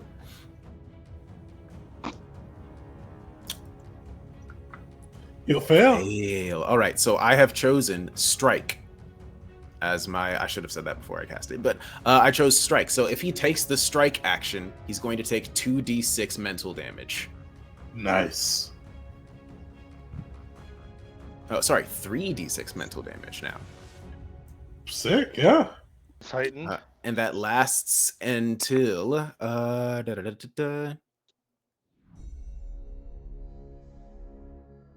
long just does it until last? for his next turn. That's what I thought. Next turn does it. Okay. Okay. All right. That is 2 actions. My last action, I would like to. Is it possible for me to like do a recall knowledge to figure out how I can disable the flame runes or whatever? Is there or perhaps would it be perception to like look for something that would disable it? Do you want to disable the flame rooms? Yeah, to try to give us access to Zareen, the people in the center of that circle of flames. Yeah, definitely. Give me give me a recall knowledge check. All right. Sure thing. Give me a second. I have forgotten where it is. Ah, there it is. Yeah, my macro bar went away. All right.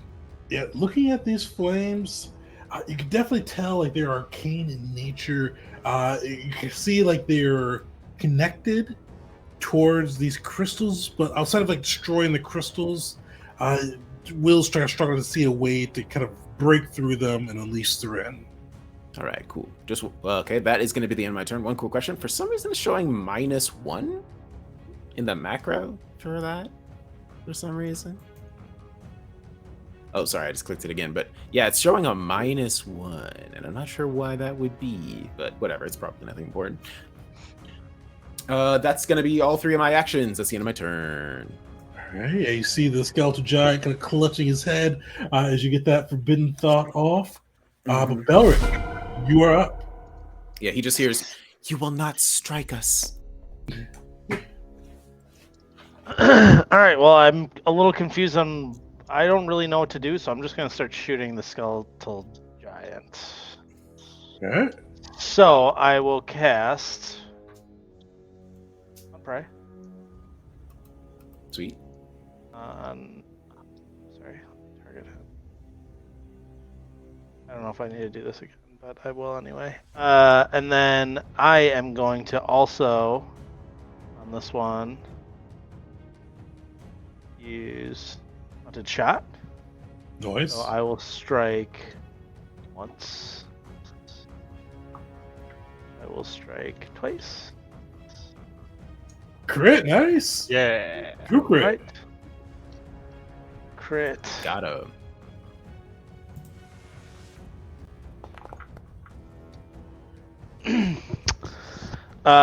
And then I will control bear.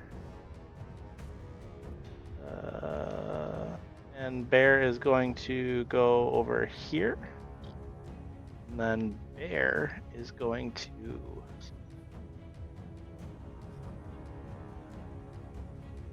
claw. Damn, all right, you and Bear on fire. Oh, dude. He's back. Also, don't forget to add your what's it called? Your hunter thing. Your animal gets it too. So you add extra. Oh, did you add it to your first hit too? Your I think it's a D8. What's it called? The shortbow crit is double D6 plus D10. Yeah, you get because you're the precision one, so you get an extra. I can't forget what die it is. I think it's D8. So add roll 2D8 for me. Let me flip that feature. We'll say it's a D8 for now. I think it could be a D6. Let's see. Yeah, just I love the 11, I guess? consistency that Belric is just an absolute crack shot. Look, I got it right. It is a D8. So Okay, for that nice. first hit, double up that 6 to 12. Add that to the skeletal giant, and the second. Oh, that's 5. Double up that to 10 for the bear. 6. Go. Wild.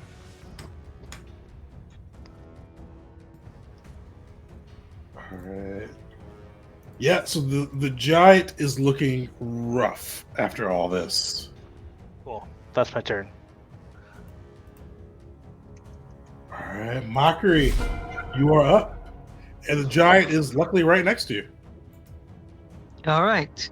Firstly, demoralize. All right. All right. So what do you do to demoralize? Mockery will yell out to it.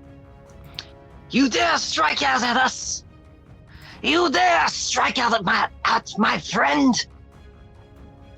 You'll be nothing but what you are, a corpse. Nice. That's sick. Unfortunately, you see it just glare back at you. Oh, It appears to be immune to mental attacks and abilities. It just stares at you with an inhuman rage.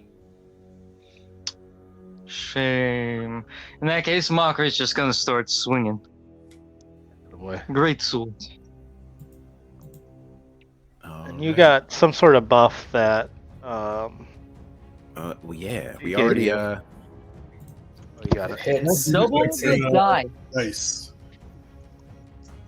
All right. Then. Runic weapon is so cool. Oh my god! But my runic weapons are cursed. I think. We'll test that theory in a bit. All right, 2 We strikes. do it again. You Yeah, got one 2 strikes. more. Yeah. Yikes. Yeah. A 14 and Mockery, a this entire everything to do with these undeads, like everything else, he was rolling real hard for. The moment it's against the undead, my man's struggling. I don't know what's going on. How's that look with this this giant overcoming Mockery's assault? You try to like bring the fear of Rog into him, but this giant, he's dead. He's dead, and he's not like dead like the Arisen are dead, where they still cling to some semblance of life. He is a dead servant, and you see him just bring his glaive up and block both of the strikes. And you just hear very quietly from Mockery, Oh no. Oh no. You see kind of like the sigils around the arcane circles begin to grow brightly. So what's going to happen here is Zarin is going to roll an Arcana check. If he hits a 25, one of these circles will disappear. Each time he hits it, it gets easier to hit. So it's going to go down by 5 for each remaining circle. So if he gets this one, it goes down to a DC 20. Hits that one, it goes down to a DC 15. So the more he hits, easier it is. But the first one, you hear him chanting, you see him raising his hands, you see the Arisen in the circle raising their hands along with him, and you hear him call in the fell voice, "Go home, receive the gift." But he's gonna fail that. He's gonna fail that, baby. The sigils kind of flare, but you see he's thrown off of his game, and you see kind of that they flare for a second, but then they falter, and everybody remains in place. Hysteria, you are up.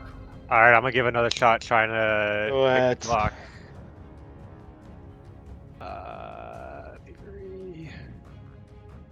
21.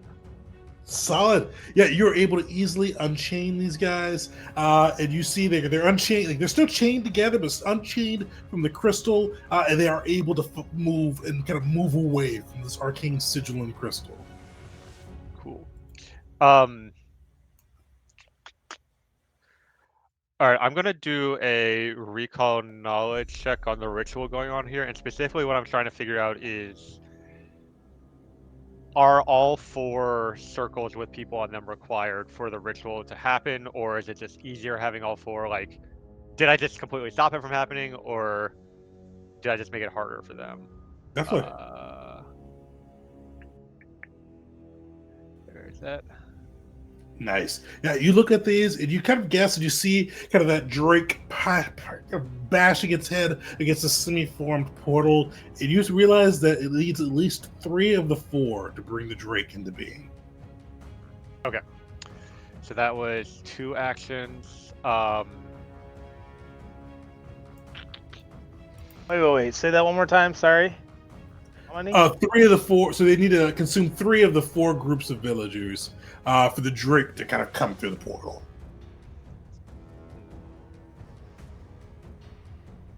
How many villagers have been consumed so far? None so far, so he failed his first check. Yeah. All right, If we remove one more, he can't. There's literally no way he can consume.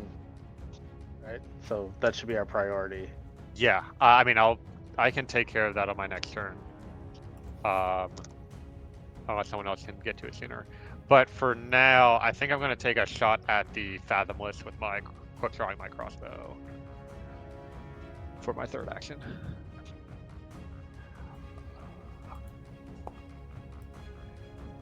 Hit. 3 damage. Nice, there you got it.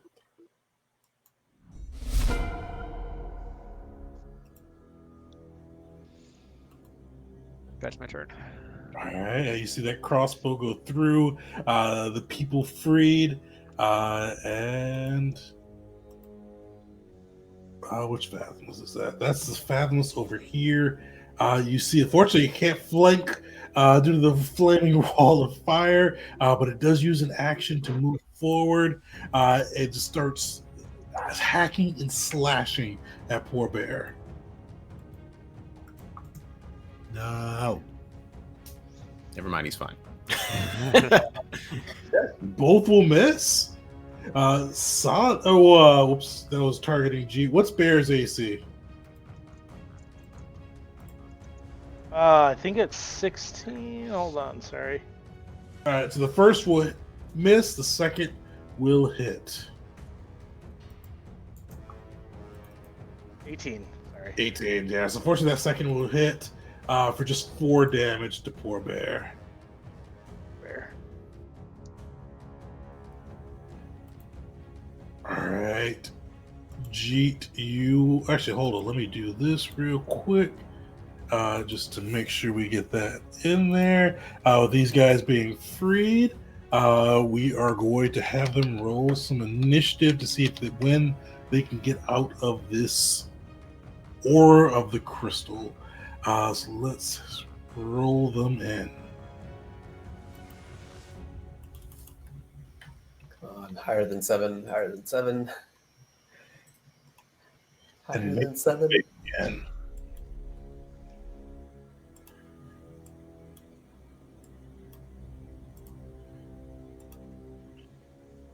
Alright, where'd they go? There we They go. gotta go fast. They're gonna do the chain gang like up, up, up, up, up, up, up. Nice! Yes. Higher than 7. Perfect. Nice. Alright. Jeet, you are up. Okay. No, not G, but me as the player. I'm going to test what happens when my cursed buffs encounter Belric's, blessed bow. I will use one action to draw out my Wand of Runic Weapon Alright. and ask Belric if I may cast it on his bow. I mean, yeah, I'll not. Sure. I don't know what it is, so let's do it. Double runic weapon? All right, there you go. You can drag and drop it onto your character. Right? All right, that's my turn. Oh, man. Nice. You feel you can see both Belric's bow and Mockery's great sword glowing with the fires of Nar. And the other Fathomless is up. You see he runs towards you, Asteria, just gnashing his teeth. You see him grinding, trying to just slash, and bring you down to your knees. Wait, where is that Fathomless? Over here, I- right after. Don't see a token there. Let me try refreshing Foundry. Does anybody else see that token? I see him. Okay.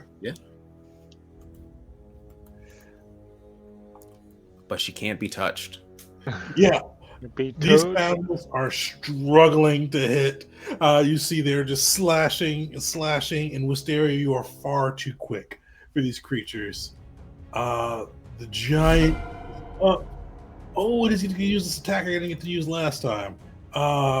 You see he rears back on his glaive, and he is going to use Broad Strike, attacking both Will as long with Mockery. So Will, Mockery.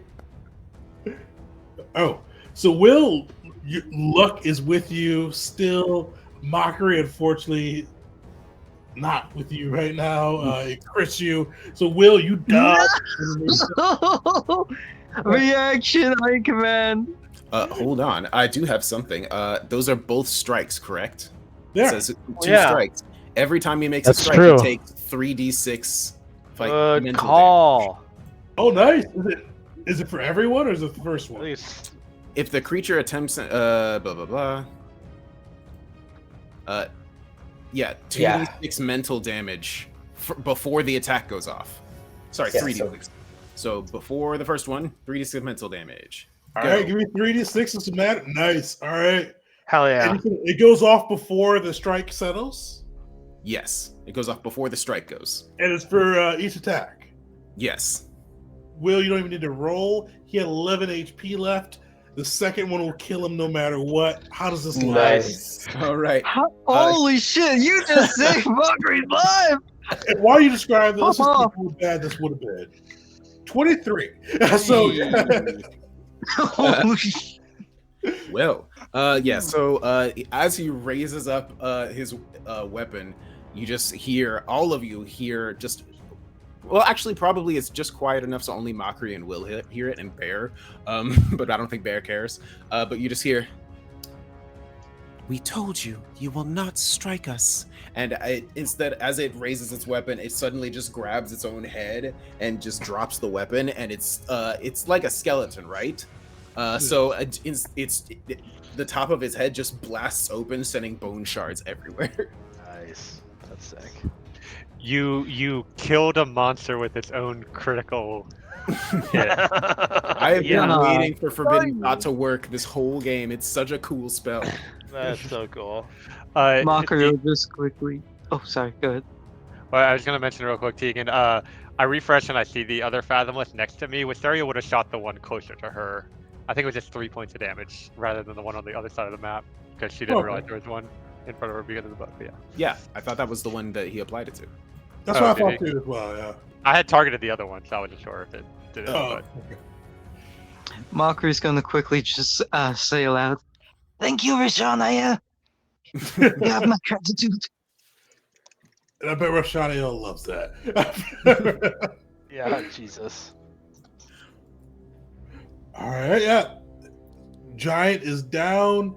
Yeah, because it saves him from doing a third action as well. Saves that crit from 23, which would have nearly killed Mockery. Will. Oh, yeah, Will, you're up too. Awesome. God damn! All right, one more time. I would like to try. Oh, well, I don't know. If I have a -1 to it, maybe it's not even worth doing. I'm not sure what that -1 is coming from. Yeah, on the recall knowledge, like all the different skill things in the what do you call it? In the basics thing, they all say the amount that I have to it, but for some reason on recall knowledge it says -1. You don't still have Stupefy applied, do you? I certainly hope not. Who's in the top I right? have no effects on me, just the Okay. Marshal's aura twice. But at the start of my turn, I'm going to unleash Psyche. So again, the distant sound of a bell ringing cries out, and Will begins sort of floating slightly off the ground. Instead of trying to recall knowledge with a -1, or even if it wasn't glitched and causing me to have a -1 when I don't think I'm supposed to, if it's an Arcana check, it's gonna be like a +0 for me. So even if it wasn't a -1 for no reason, it's not worth doing for me. Instead, I am going to attempt to go rescue these people. You just hear a voice saying, "We will save you from these foul creatures." Or, you know what, maybe actually probably better off destroying the Fathomless. So, because that's what I'm good at. Instead, yeah, I'm going to cast sort of my signature spell. I'm going to cast an amped daze targeting the Fathomless that is close to Bear. All right.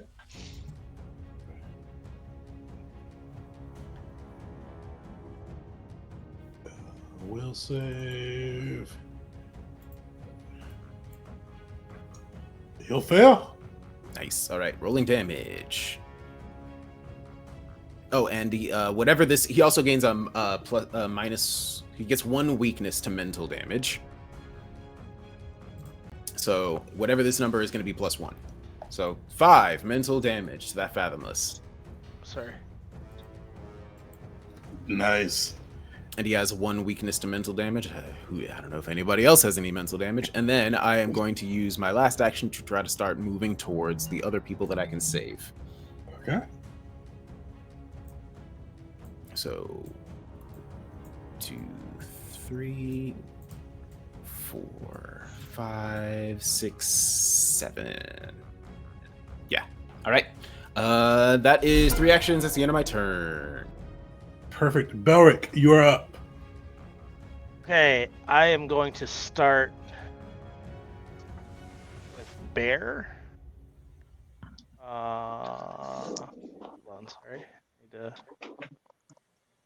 grab him, and I need to. Okay. Bear is going to claw twice at the Fathomless. All right. Target up.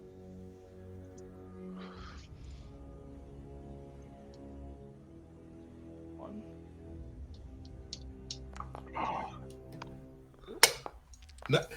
Crits, like you were like missing crits. Like each one will be a miss and a crit. So, Love it.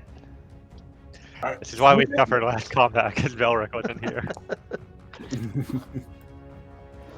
Bear finishes that Fathomless. How's that end? So he like misses with his left and he gets a little pissed, and then like this right just comes across and just slashes this guy down to the ground, and I mean it's just a huge claw mark and Knocks him into the fire. Yeah. Ooh, I like that actually. I was actually thinking like, how can I get this guy into the fire with Bear? But all right, and then Valric's got this sweet like attunement on his bow, so he's going to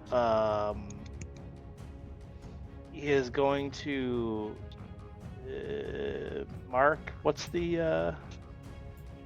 sorry. Yep. Yeah. I can't grab my guy. I'm stuck on Bear. Hold on, sorry. We're all stuck on Bear. I know. Glorious. So, All right, whatever. I'm going to hunted prey this guy next to Wisteria, All right. and then I'm going to shoot my. Can I quick draw and shoot twice at him? Well, I assume you probably had your bow already in hand, so Yes. yeah, you already shot Already. somebody, so you're good. Yeah. Okay. So 1 shot. Damn. are All you right. kidding me? Are you kidding me? Yes.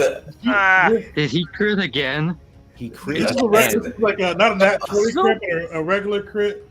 It with runic weapon, roll me some damage. You probably don't need a second hit. Yeah. Oh, that's So that's the D8. That's the runic. That's the Oh crit my for double God. whatever you rolled. Oh, that's You not only the killed hunted prey twice, damage. So how's that look as you just ace this guy?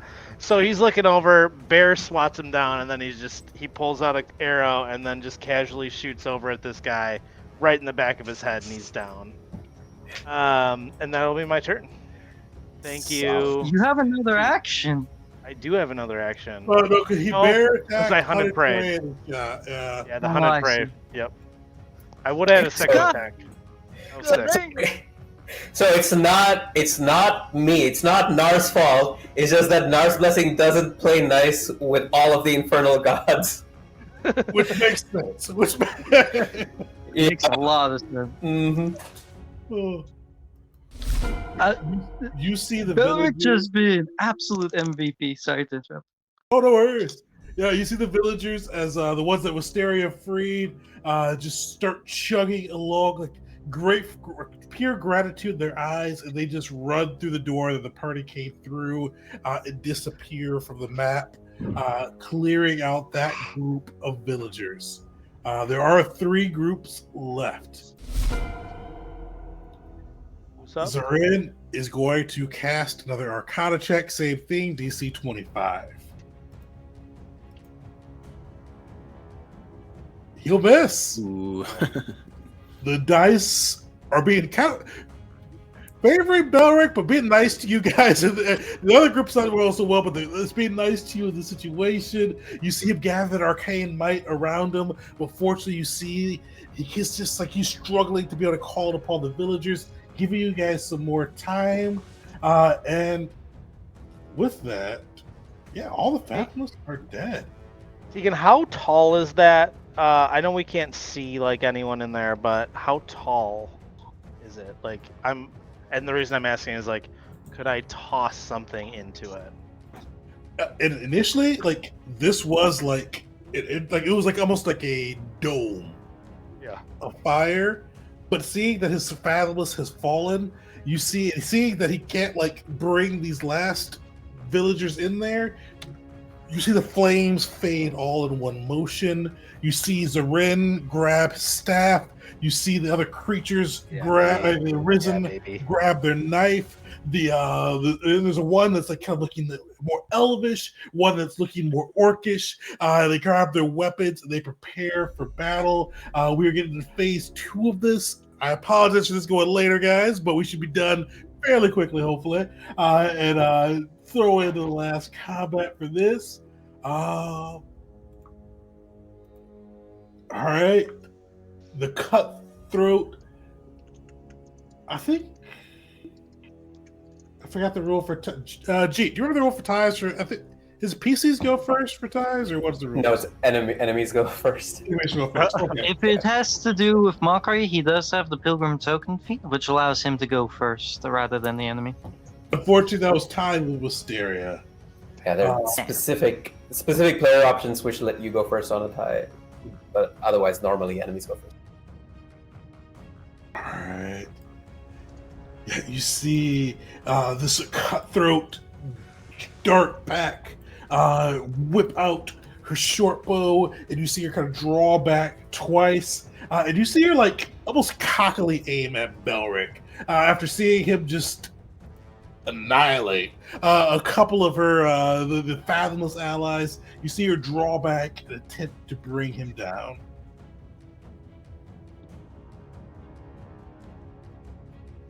You can't use that. All right, straight arrows.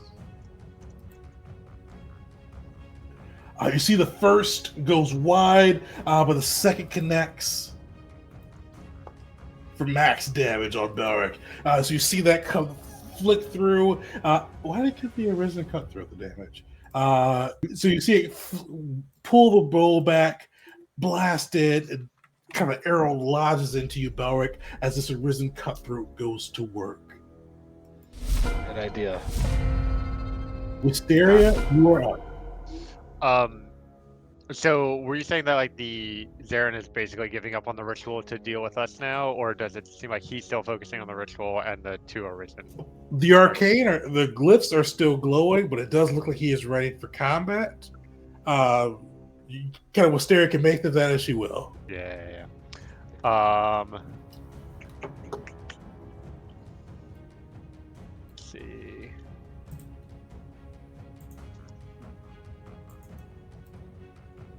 She's gonna recall knowledge on Zarin. Okay.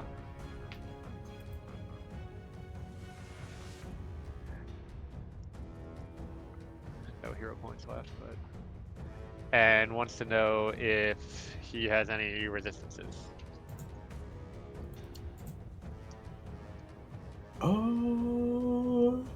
Yes.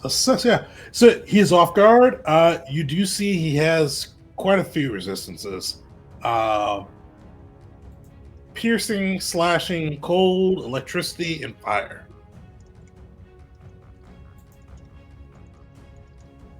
But he is off guard. What I'm hearing is not mental.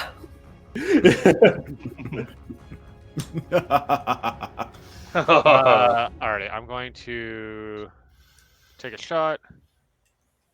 You have off guard on him? Or should I add that bonus in? Oh, we can add it in. Alright. I get this runic weapon for 9 more turns. Yeah, that's for a while, yeah. Holy shit. Oh, it didn't. I targeted him, but it didn't tell me. Oh, that'll hit. Cool.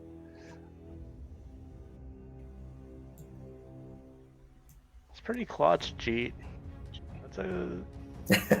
That's huge, man. Hey, I'm useful sometimes. No, I know. I'm just. That's a. Yeah, it's good. Didn't see how Until you we hit used it. level 4, it's very good. Yeah. Alright, and there's my second shot. That'll hit too. Great. Nice, 2 sneak attacks. That'll be my turn. Yeah, you see the Hold on. arrows kind of pierce through his flesh. Seems he's resistant to the, he's resistant to the piercing, but still wounds him as you kind of blast into him. All right. Wait, did Mockery get skipped? Oh, did we skip marker? He would have been after Belric. I think we did. Yeah, Belric took out... No. The Fathomless. And then Yeah, Mockery. Didn't move. yeah, I think we went straight from Belric to Zarin trying the ritual again. Oh, I apologize. Oh, yeah. Mockery, we did skip you.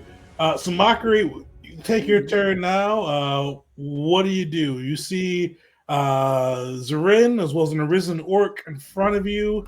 I think both within your range. And then the arisen cutthroat a little bit outside of your one stride range. What about the crystals? Could Mockery get to that within 2 strides? With I think you can get to all 3 of the crystals within 2 strides. With the crystals, is it assumable that he'll be able to break it with if he got a really good strike off, or would that require a bit more? Yeah, Mockery's pretty confident if he got like a solid strike off, he should be able to break it. Like if it's like a All right. vulture strike, it may not break, but he's confident if it lands well, he should be able to. He will blast past the orc cutthroat and the big man himself to go after one of the crystals. I'm gonna say he's going right, just because. I have to choose a direction. Now we find out if the orc has opportunity attack. So, are you trying to stop Mockery the crystals by the people or the big blood crystals? Oh, sorry, the crystals by the people. Yeah. So you want, yeah. You're saying that like this is a bad decision. No, I wanted to make sure on that side. So, yeah, I think all 3 of them are still within range, so we'll move you over here. There And we a go. swing. I think you can get there too from where you were without. You can. All right, yeah, give a swing for him. All right, there's nothing to target, so I'm just gonna... Yeah, just click strike. All right, go. Solid. Give some damage. Oh, and doesn't he still have the runic? Yeah, it should be Oh, applied it's to it already. already. It's already. Yep. Yeah. Beautiful. Nice. Yeah, 14. Abakri, how does this look as you crash into one of the crystals and decimate it? At first, it looks like Mockery's charging straight into battle with bloodthirst in his eyes, but he darts right past it, focused more on saving these villagers, doing our duty as the gavel, and he strikes right into the crystal with a leaping strike, bringing it an overhead with his greatsword just to bash it into pieces. Nice. And he's gonna. Last thing he'll do, he'll turn to the Arisen, those 3 Arisen, and he will give a bit of a cocky smile. Perfect. You see Zarin kind of gather his arcane might, and he tries again using one of his actions to see if he can sacrifice one of the 2 remaining left.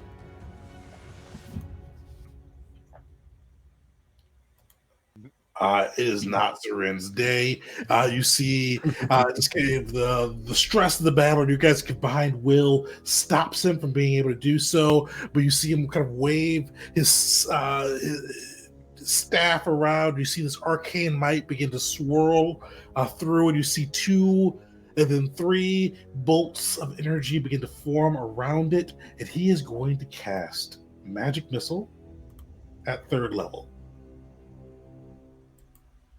And he is going to target 2 at Mockery, and he is going to target 1 at Jeet.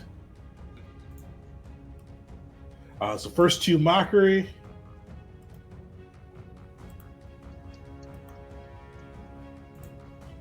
And the last one Jeet. And they're all 4s. Oh my god.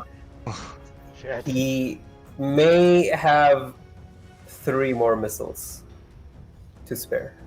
Oh, because there's 1 more for each action, right?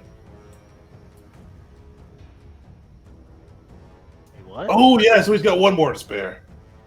Because it doubles up. Because it's. Oh, sorry, he did a 2-action version? Yeah, he did a 2 action. He's Oh, 1 okay. action. Yeah, sorry, 1 more action. Yeah, Yeah. 1 more missile. Yeah, so fortunately the last one will be at you too, Cheat. But give yourself a hero point for that one, for correcting my math there. Thank you, I'll take it. Okay. Unfortunately, 4 on that. It's all Very consistent He's missile. pretty mad.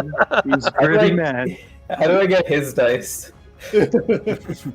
Yeah, you see, he's just swirling his staff, and they just lash out, bashing into you in mockery. And he goes, "I tried to give you a gift." This pure anger in his voice. Jeet, you are up. Yeah. Your gifts are about as helpful as Belric's arrows are going to be to you. And with that, let's see. I will first up Battle Medicine Belric.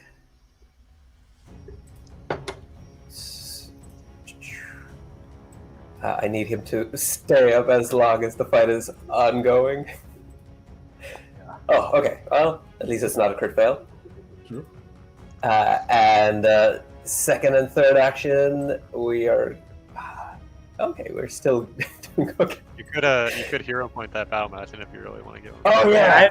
I have 40 HP out of 46. I'm good. Okay, I'll cool. take it though. Then I will do bless, and that will be my turn. Nice. Yeah. Should I? No, I'll wait until I get tagged with some saving throw spell, and then I needed my hero point for that. Fair. Let me get rid of these guys since they don't really matter anymore. Will, you are up. I messed up, y'all. I put myself out of range. Trying to these dang people. It's fine. All right. So, but I am still in my unleashed mode. So this is the time for me to be doing the crazy stuff. All right. So first thing I'm gonna do is gonna take stride action. Get back over here. Get back. I want to get inside the bless range. And so Will's just gonna sort of float back over towards his allies to be close to them as the enemies are looking like they're ready to attack us. And it's gonna do first action, restore the mind. Oh wait, actually I have to check. I forgot. No. How long is the immunity to this last? I can't do it with a certain amount of time. I can't do it on people over and over again. They are immune to it for 10 minutes. Has it been 10 minutes since our last combat? Yeah. Oh, yeah. It's been way over that, like probably at least 30 minutes or so. All right, then. All right. So, Jeet, you gain 8 hit points. Woo! Yes. I can take a hit now. Thank you. Oh. Yeah. All right. That's my second action. And my third action is I'm going to use another thing that I can usually only do during the Unleashed Psyche. I'm going to cast, it's not a spell, it's a special ability called Psyburst. And I'm using Mind Shift on it to make it a mental effect. The Zareen needs to make a basic will save. Oh, they're switching from reflex? Yes. Anything that has mind shift trait, I can make it into a mental effect. Oof. All right. So half, though. Yep, half damage. It's going to be 2d4 mental damage. Should be 2d4. I don't know why it's showing 1d4. But, sure. I'll just roll an extra d4. 5. Well, half of 5 damage. All right, yeah. You see kind of a bit of ichor dripping from his nose as that psi burst pops in his face. All right. And then at the end, that's my 3 actions. And at the end of my turn, I become stupefied. Yeah, see kind of the glow fade a little bit from Will as the powers catch up to him. But Belric, you are up. All right. I'm sorry, Jeet. I didn't know you needed heals. You want more heals? No, kill them! Kill them! All right. Well, I'm gonna target Zarin. I'm going to cast one of my actions. I'm going to put Prey on. All right. And I'm going to hunted shot him on my first attempt. I'm gonna shoot twice. I need to do some weird thing.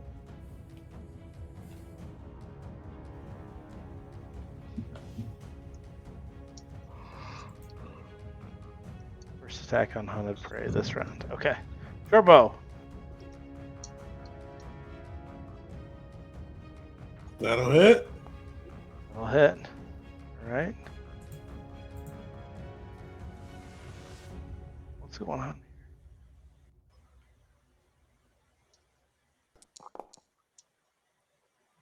A. Wow. That's rough. Won't hit. Okay. I will shoot a third time at him. Ooh, I like this. I shouldn't, but I like this. Okay. And then I'm going to have Bear go at him. Fortunately, that's your 3. Because you hunted prey him, and then 200 shot, and then a third shot. Yeah, that's right. I forgot I hadn't had him hunted prey. Okay, that's my turn. Alright. Mockery, you are up. You freed the prisoners near you. You were within 50 and 55 feet. 50 feet, or 55 feet of Zarin, 50 feet of the Risen Orc, and 55 feet of the Cutthroat, as well as 40 feet from the other crystal. Would those freed prisoners have fled by now? You never. Oh yeah, the one that the Mockery broke it through the crystal. So they keep that same initiative. The other ones hadn't fled. How much damage do the blood bombs do? Good question. I can try to find it. It's in your inventory, right? Blood bomb. It says 1 slashing and then 1d6 persistent bleed. Ah. 1 splashing. One's the hash. It's 1 slashing splash damage. We'll talk Hash That's not stringing. good. Yeah, no, Mockery's going to keep focusing on freeing these villagers. He's going to use 2 strikes and then swing with his greatsword at the crystal. All right. It will be done, my liege. Solid. Give me some damage there. Should be good. 25. Oh shit! Nice. But you just straight wreck this crystal because that's a Yeah. 28. That's a crit strike too. So that'd be 20. That'd be 50 damage on it. So there's no trace of this crystal left. How's that look? As he runs up, it's quite similar, but this time he yells out, "To those captured, by these nefarious creatures. Remember, the gavel of Eva Sarah stands by Eteria. And he jumps up, smashes it into absolute nothing. And he'll look to them. Go, return to your homes. Will forgets about the concept of crystals. It's so thoroughly destroyed. Will has forgotten what a crystal is. You see Zarid's face as it's just purely demonstrated that he cannot really summon any help from the homeland of Ada. It falls and then sets into a determined look. The orc is up. He is going to use this. Bring it on. Fucking Lord. Should have shot him. Shot at me.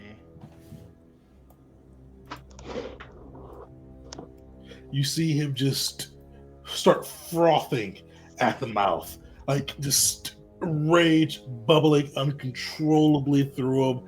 And Will, he comes darting towards you, like just hopping up, anger just clearly evident upon his face. And he comes with his long sword held high and just slashes left and right.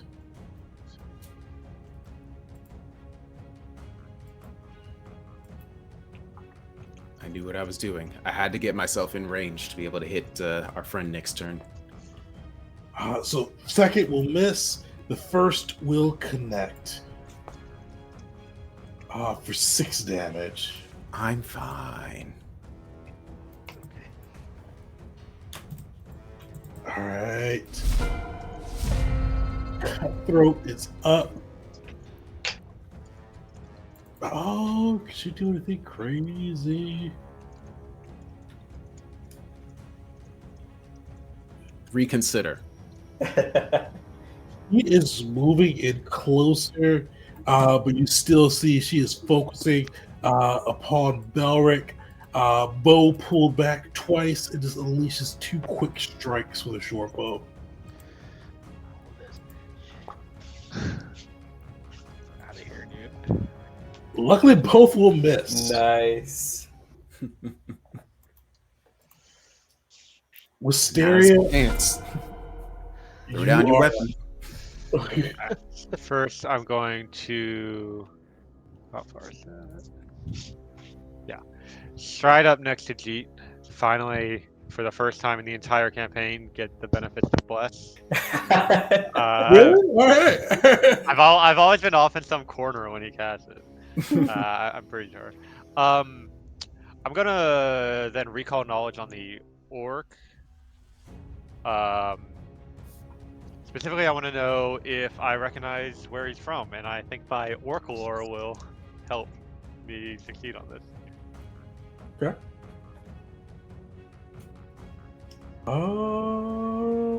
Yeah, you recognize he is definitely a Macian orc. It's kind of a mainland of Macia. Definitely, like you see some kind of like just from like the more paleness of his skin, as well as some of the tattoos he's got. He definitely came from the mainland of Macia initially. All right, I'm going to shoot him with my crossbow. And he is off guard. Yeah.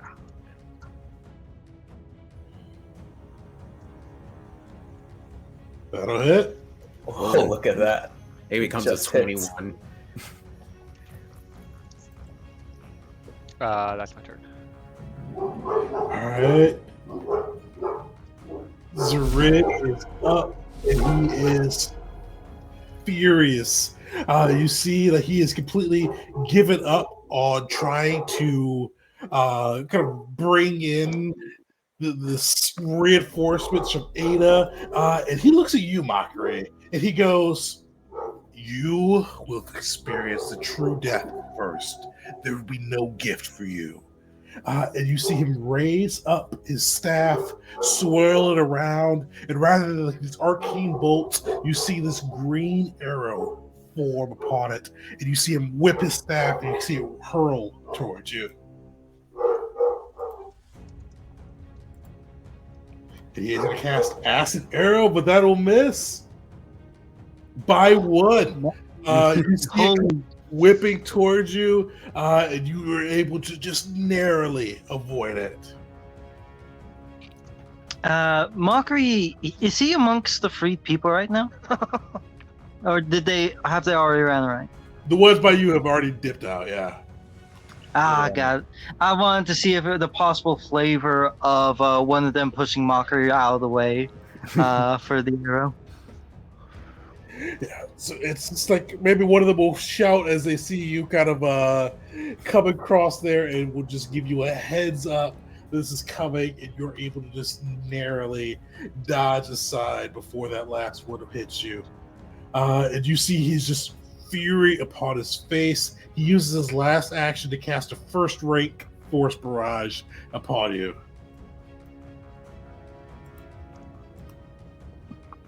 Only 2 damage. Oops. So Mockery will take it. Would it be all right if Mockery would taunt out of turn? Unfortunately, no. Yes, you have to wait for your turn to talk there. Got it. Jeet, you are up. All right. Jeet will athletically rush forward 5 feet. All right. Very quickly, though. Very quickly. Yeah, very quickly. He's a blur in those 5 feet.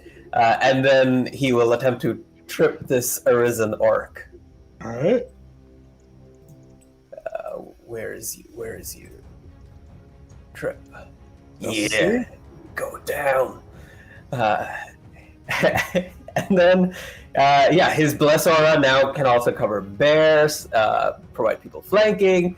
This is fine. And now he just needs to stay up. So final action is going to be shield, and that's my turn. You knock that orc on his ass. Get that shield going for you. Everybody in the bless aura. Will, you're up. All right. Now's my time. This is the thing that I've been preparing for this whole dang game. Oh, I have straight 2 line. hero points and whammy. This will work. All right. Will, just completely ignoring the orc, and now that the orc is laying on the ground in front of him, as is correct and right, he is going to look over at Zareen, and he is going to bon mot this man Alright. first. Yes. So he's just going to say, "Oh, I have to like roll a thing, don't I?" It's diplomacy, targeting that guy. He's going to say, "You have turned against the living, and so you must be destroyed." And so, where is it in this big dang list? Oh, it's not in the basic thing. Yeah. Of course not. Oh wait, it should be, but I'm using a hero point. This is the time. I need Hero this. point. Yes. This is the time. Re-roll using a hero point. Oh, fuck. It's worse. Dang it. Yeah. All right, that's fine. Wasn't. Yeah. Thanks. All right, that's all right. Okay, whatever. Then I'm going to cast the spell, and I am stupefied, so this is a small chance that it won't work, but I'm desperate. I want this to happen. I'm going to cast Phantom Pain on Zareen. All right.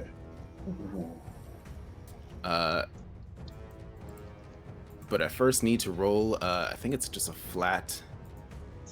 What is it? I don't know. I don't remember how stupefied works. I think it's a flat D20, but you have to be like a 6. What's stupefied again? I forgot to put the thing on me. I thought it would do it automatically. Stupefied condition. Go in there. All right. Yeah, it's a 6. I'm really remembering right. All It's right. a D12 plus your stupefied value. I believe in myself. What? Are you kidding me? I'm Oh my using my God. other hero point. Yes. Yeah. Do it. There we Nice. go. Okay. I need it to work. Because he'll fail. All right.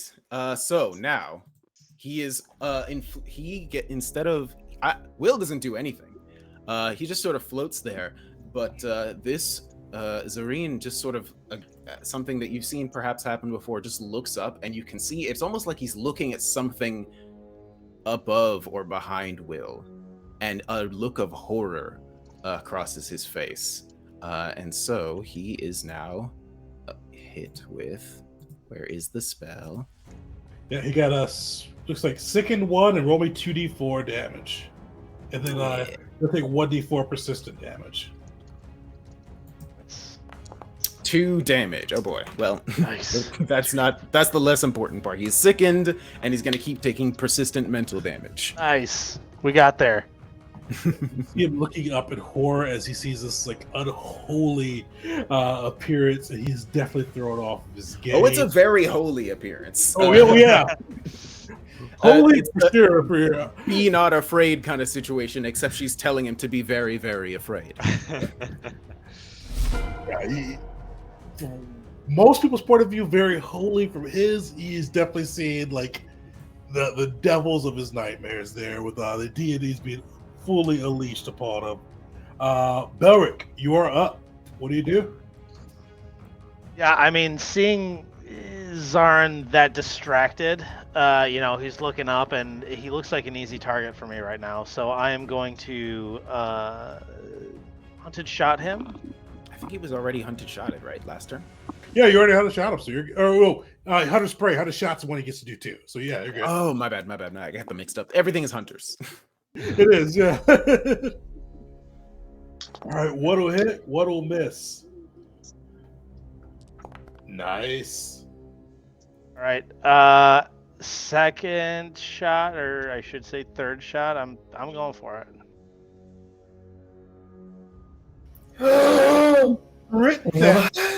It's because of the sicken too, dude. It truly is. That's a crit on the -10. And the blast. Let's go. Wait. Oh my Wait, God. did he get a crit on him? -10. There's a lot going on. Strike, yeah. There's a lot going on in this So roll. Belric is just built different. So much damage. So, how does that shot look? That's a Legolas shot right there. He curved I the mean, bullet. I like to think that this guy's so distracted, like one shot hit, one shot miss, but then he's like continuing to look up, and then boom, it's just like it's right between the eyes, and this guy just goes down backwards. He's And still that's up it for him. He's still, but He's still up. Yeah, Holy shit. he went from like pretty cool to like bloody. Okay. He went from like not bloody to bloody to looking close to rough, with just those 2 hits. All right. So yeah, we'll do a couple shoulder shots. He's ooh.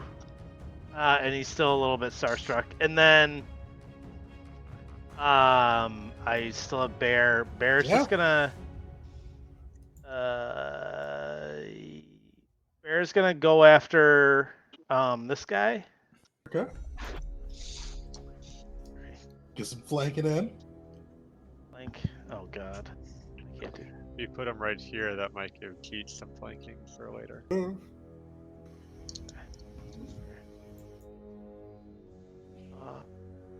So much trouble moving, guys. Where do you want him? Here? Probably one up. Or one up? Okay. Yeah. He'll be here, and then he is going to do a nice little simple Jaws. Sorry, I don't think I targeted that guy. No worries. That will. It's gonna hit. Oh shit! That'll crit. Yeah, that crit. What? Because he's off guard. Yeah. Okay, so Deegan, I gotta ask, does the extra feet thing apply to if someone crits? Unfortunately, Success? at once. But yeah, Belric is like. Belric has come through and just him and his bear wreck shit. Yeah, yeah. How does the bear just literally devour this dude?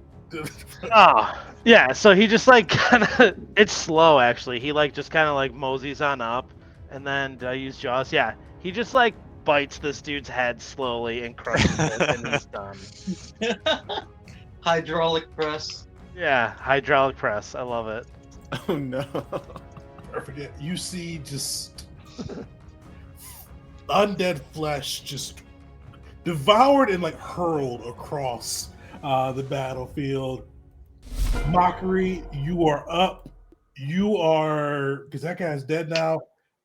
You are 2 strides away from Zaren, and unfortunately 3 strides away from the other guy. What about the other crystal? That's like across the battlefield. That is, you're 35. 105 feet away from. That would take all 3. Oh yeah, no, we're going to Zorin. All right, striding up and greatswording. Yep. All right. Here we go. Oh, 29. Oh, that's harsh. That hits for sure. Very, very very close to a crit. Give me some damage. Take it. 18 damage. Nice. That's Nice. huge. Still has the rune on. All right. He is looking rough. Like So Mockery just. Sorry, go ahead. Oh, go ahead. Yeah, go. Didn't mean to- Mockery running across the battlefield from the position of that obliterated crystal, drags his sword on the ground, letting sparks fly as he comes in from a strike coming from below, just cutting into him, trying to rip him in twain. Not quite getting it that far, but he stands there looking at Zarin, and he just smiles.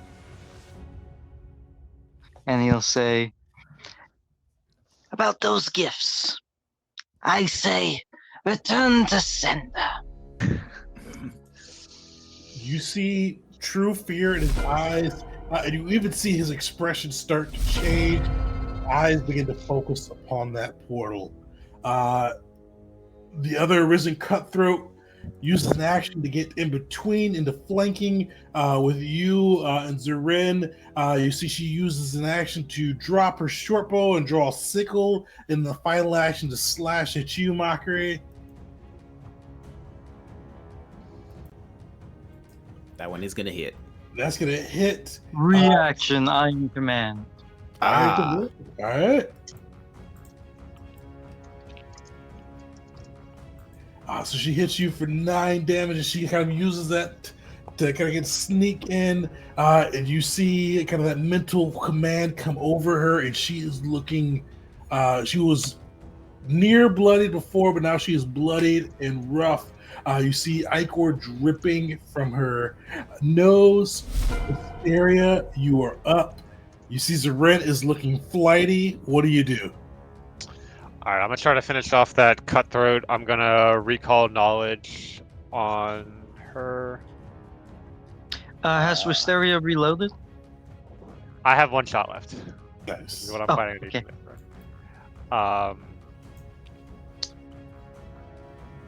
That was Want the to know where? save? I want to know where she's from. Human. Is there anything? I'll give you another question on that. You can definitely Sure, test sure. where she's from. Oh, actually, I want to know if we, take down these Arisen with the weapons we have. Are they gonna come back up on their own, or do we need to do something to prevent that? You've heard them mention that True Death doesn't apply in Ada. I'll have you take that as you will. Okay. Then I'll take a shot.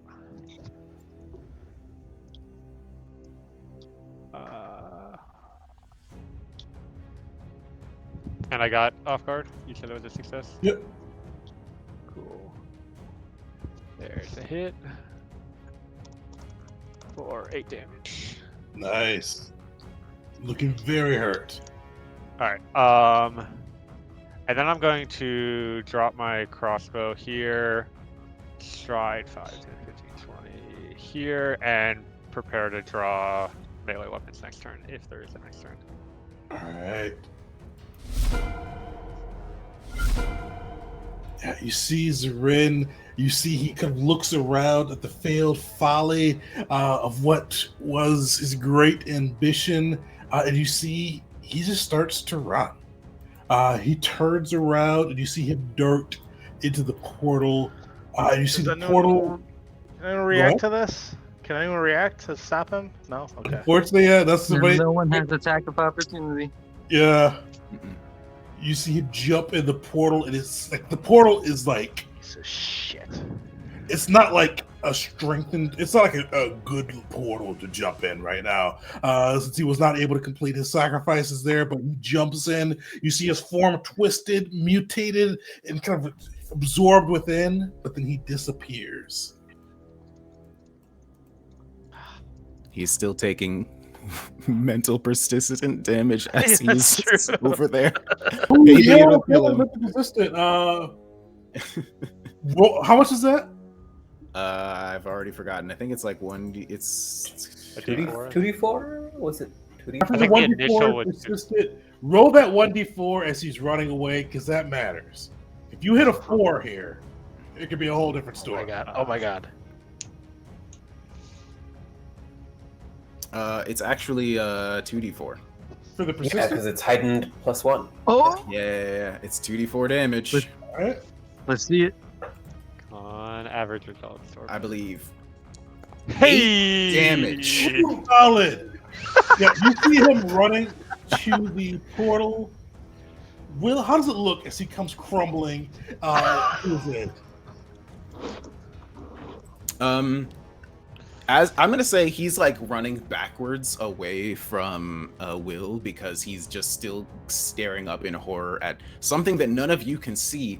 But suddenly, over both Will and Zarin, and only those two, a shadow passes over, as if there is something massive hovering above the both of them.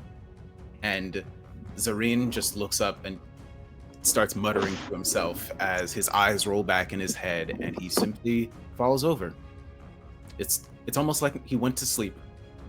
I imagine the Kill Bill, like, when he walks Oh. away from the 5-finger death punch and he's just like, and just crumbles like 5 steps away. You see exactly that. You see him stumble, like hand outstretched to the portal as he tries to make his way there and falls just short, with ichor draining from his nose as this And then the shadow- horrific sight brings him Right, and down. And then the shadow just passes over. So we're just back in the light. It was just a weird, unnatural shadow that was briefly covering only Zarin and Will. Mockery is absolutely sweating. It's almost, you can almost feel a pressure in the room, as if like suddenly there's something huge above your head, but you don't see anything. All right, G, can you bring us home? The cutthroat. If you hit, it's dead. All right, let us try. So, G has to trudge a little bit. So that's a question. So he's gonna go all the way here. So that's gonna be 2 actions in his heavy armor, and then attempt to punch her lights out. So this is gonna be non-lethal. Because it turns out whether it's lethal or non-lethal, it actually doesn't matter if I'm using the fist. That'll hit. She literally had 1 HP left after doing the last. So, how does that look? Boss is gone. Go to sleep. You see her just glass jaw it to the ground, and you guys, first off, stop Zarin. I thought he was going to get away, but that what was it? So clutch. Panther So Pain came in clutch. You stopped Zarin. You stopped the threat of the Arisen in Fertaria for now. And you guys are now level 4 as well. Hey. We'll post some more stuff for what you guys find, but the one I want to call out today is you find kind of near the 2 blood red crystals. Jeet and Will, you find 2 things that kind of call to your mind from those 2 crystals. And you find kind of like, it looks like they're like in trunks near the crystals, like they're going to be dragged through the portal, something they wanted to keep for sure. You find like these two kind of pieces of living wood.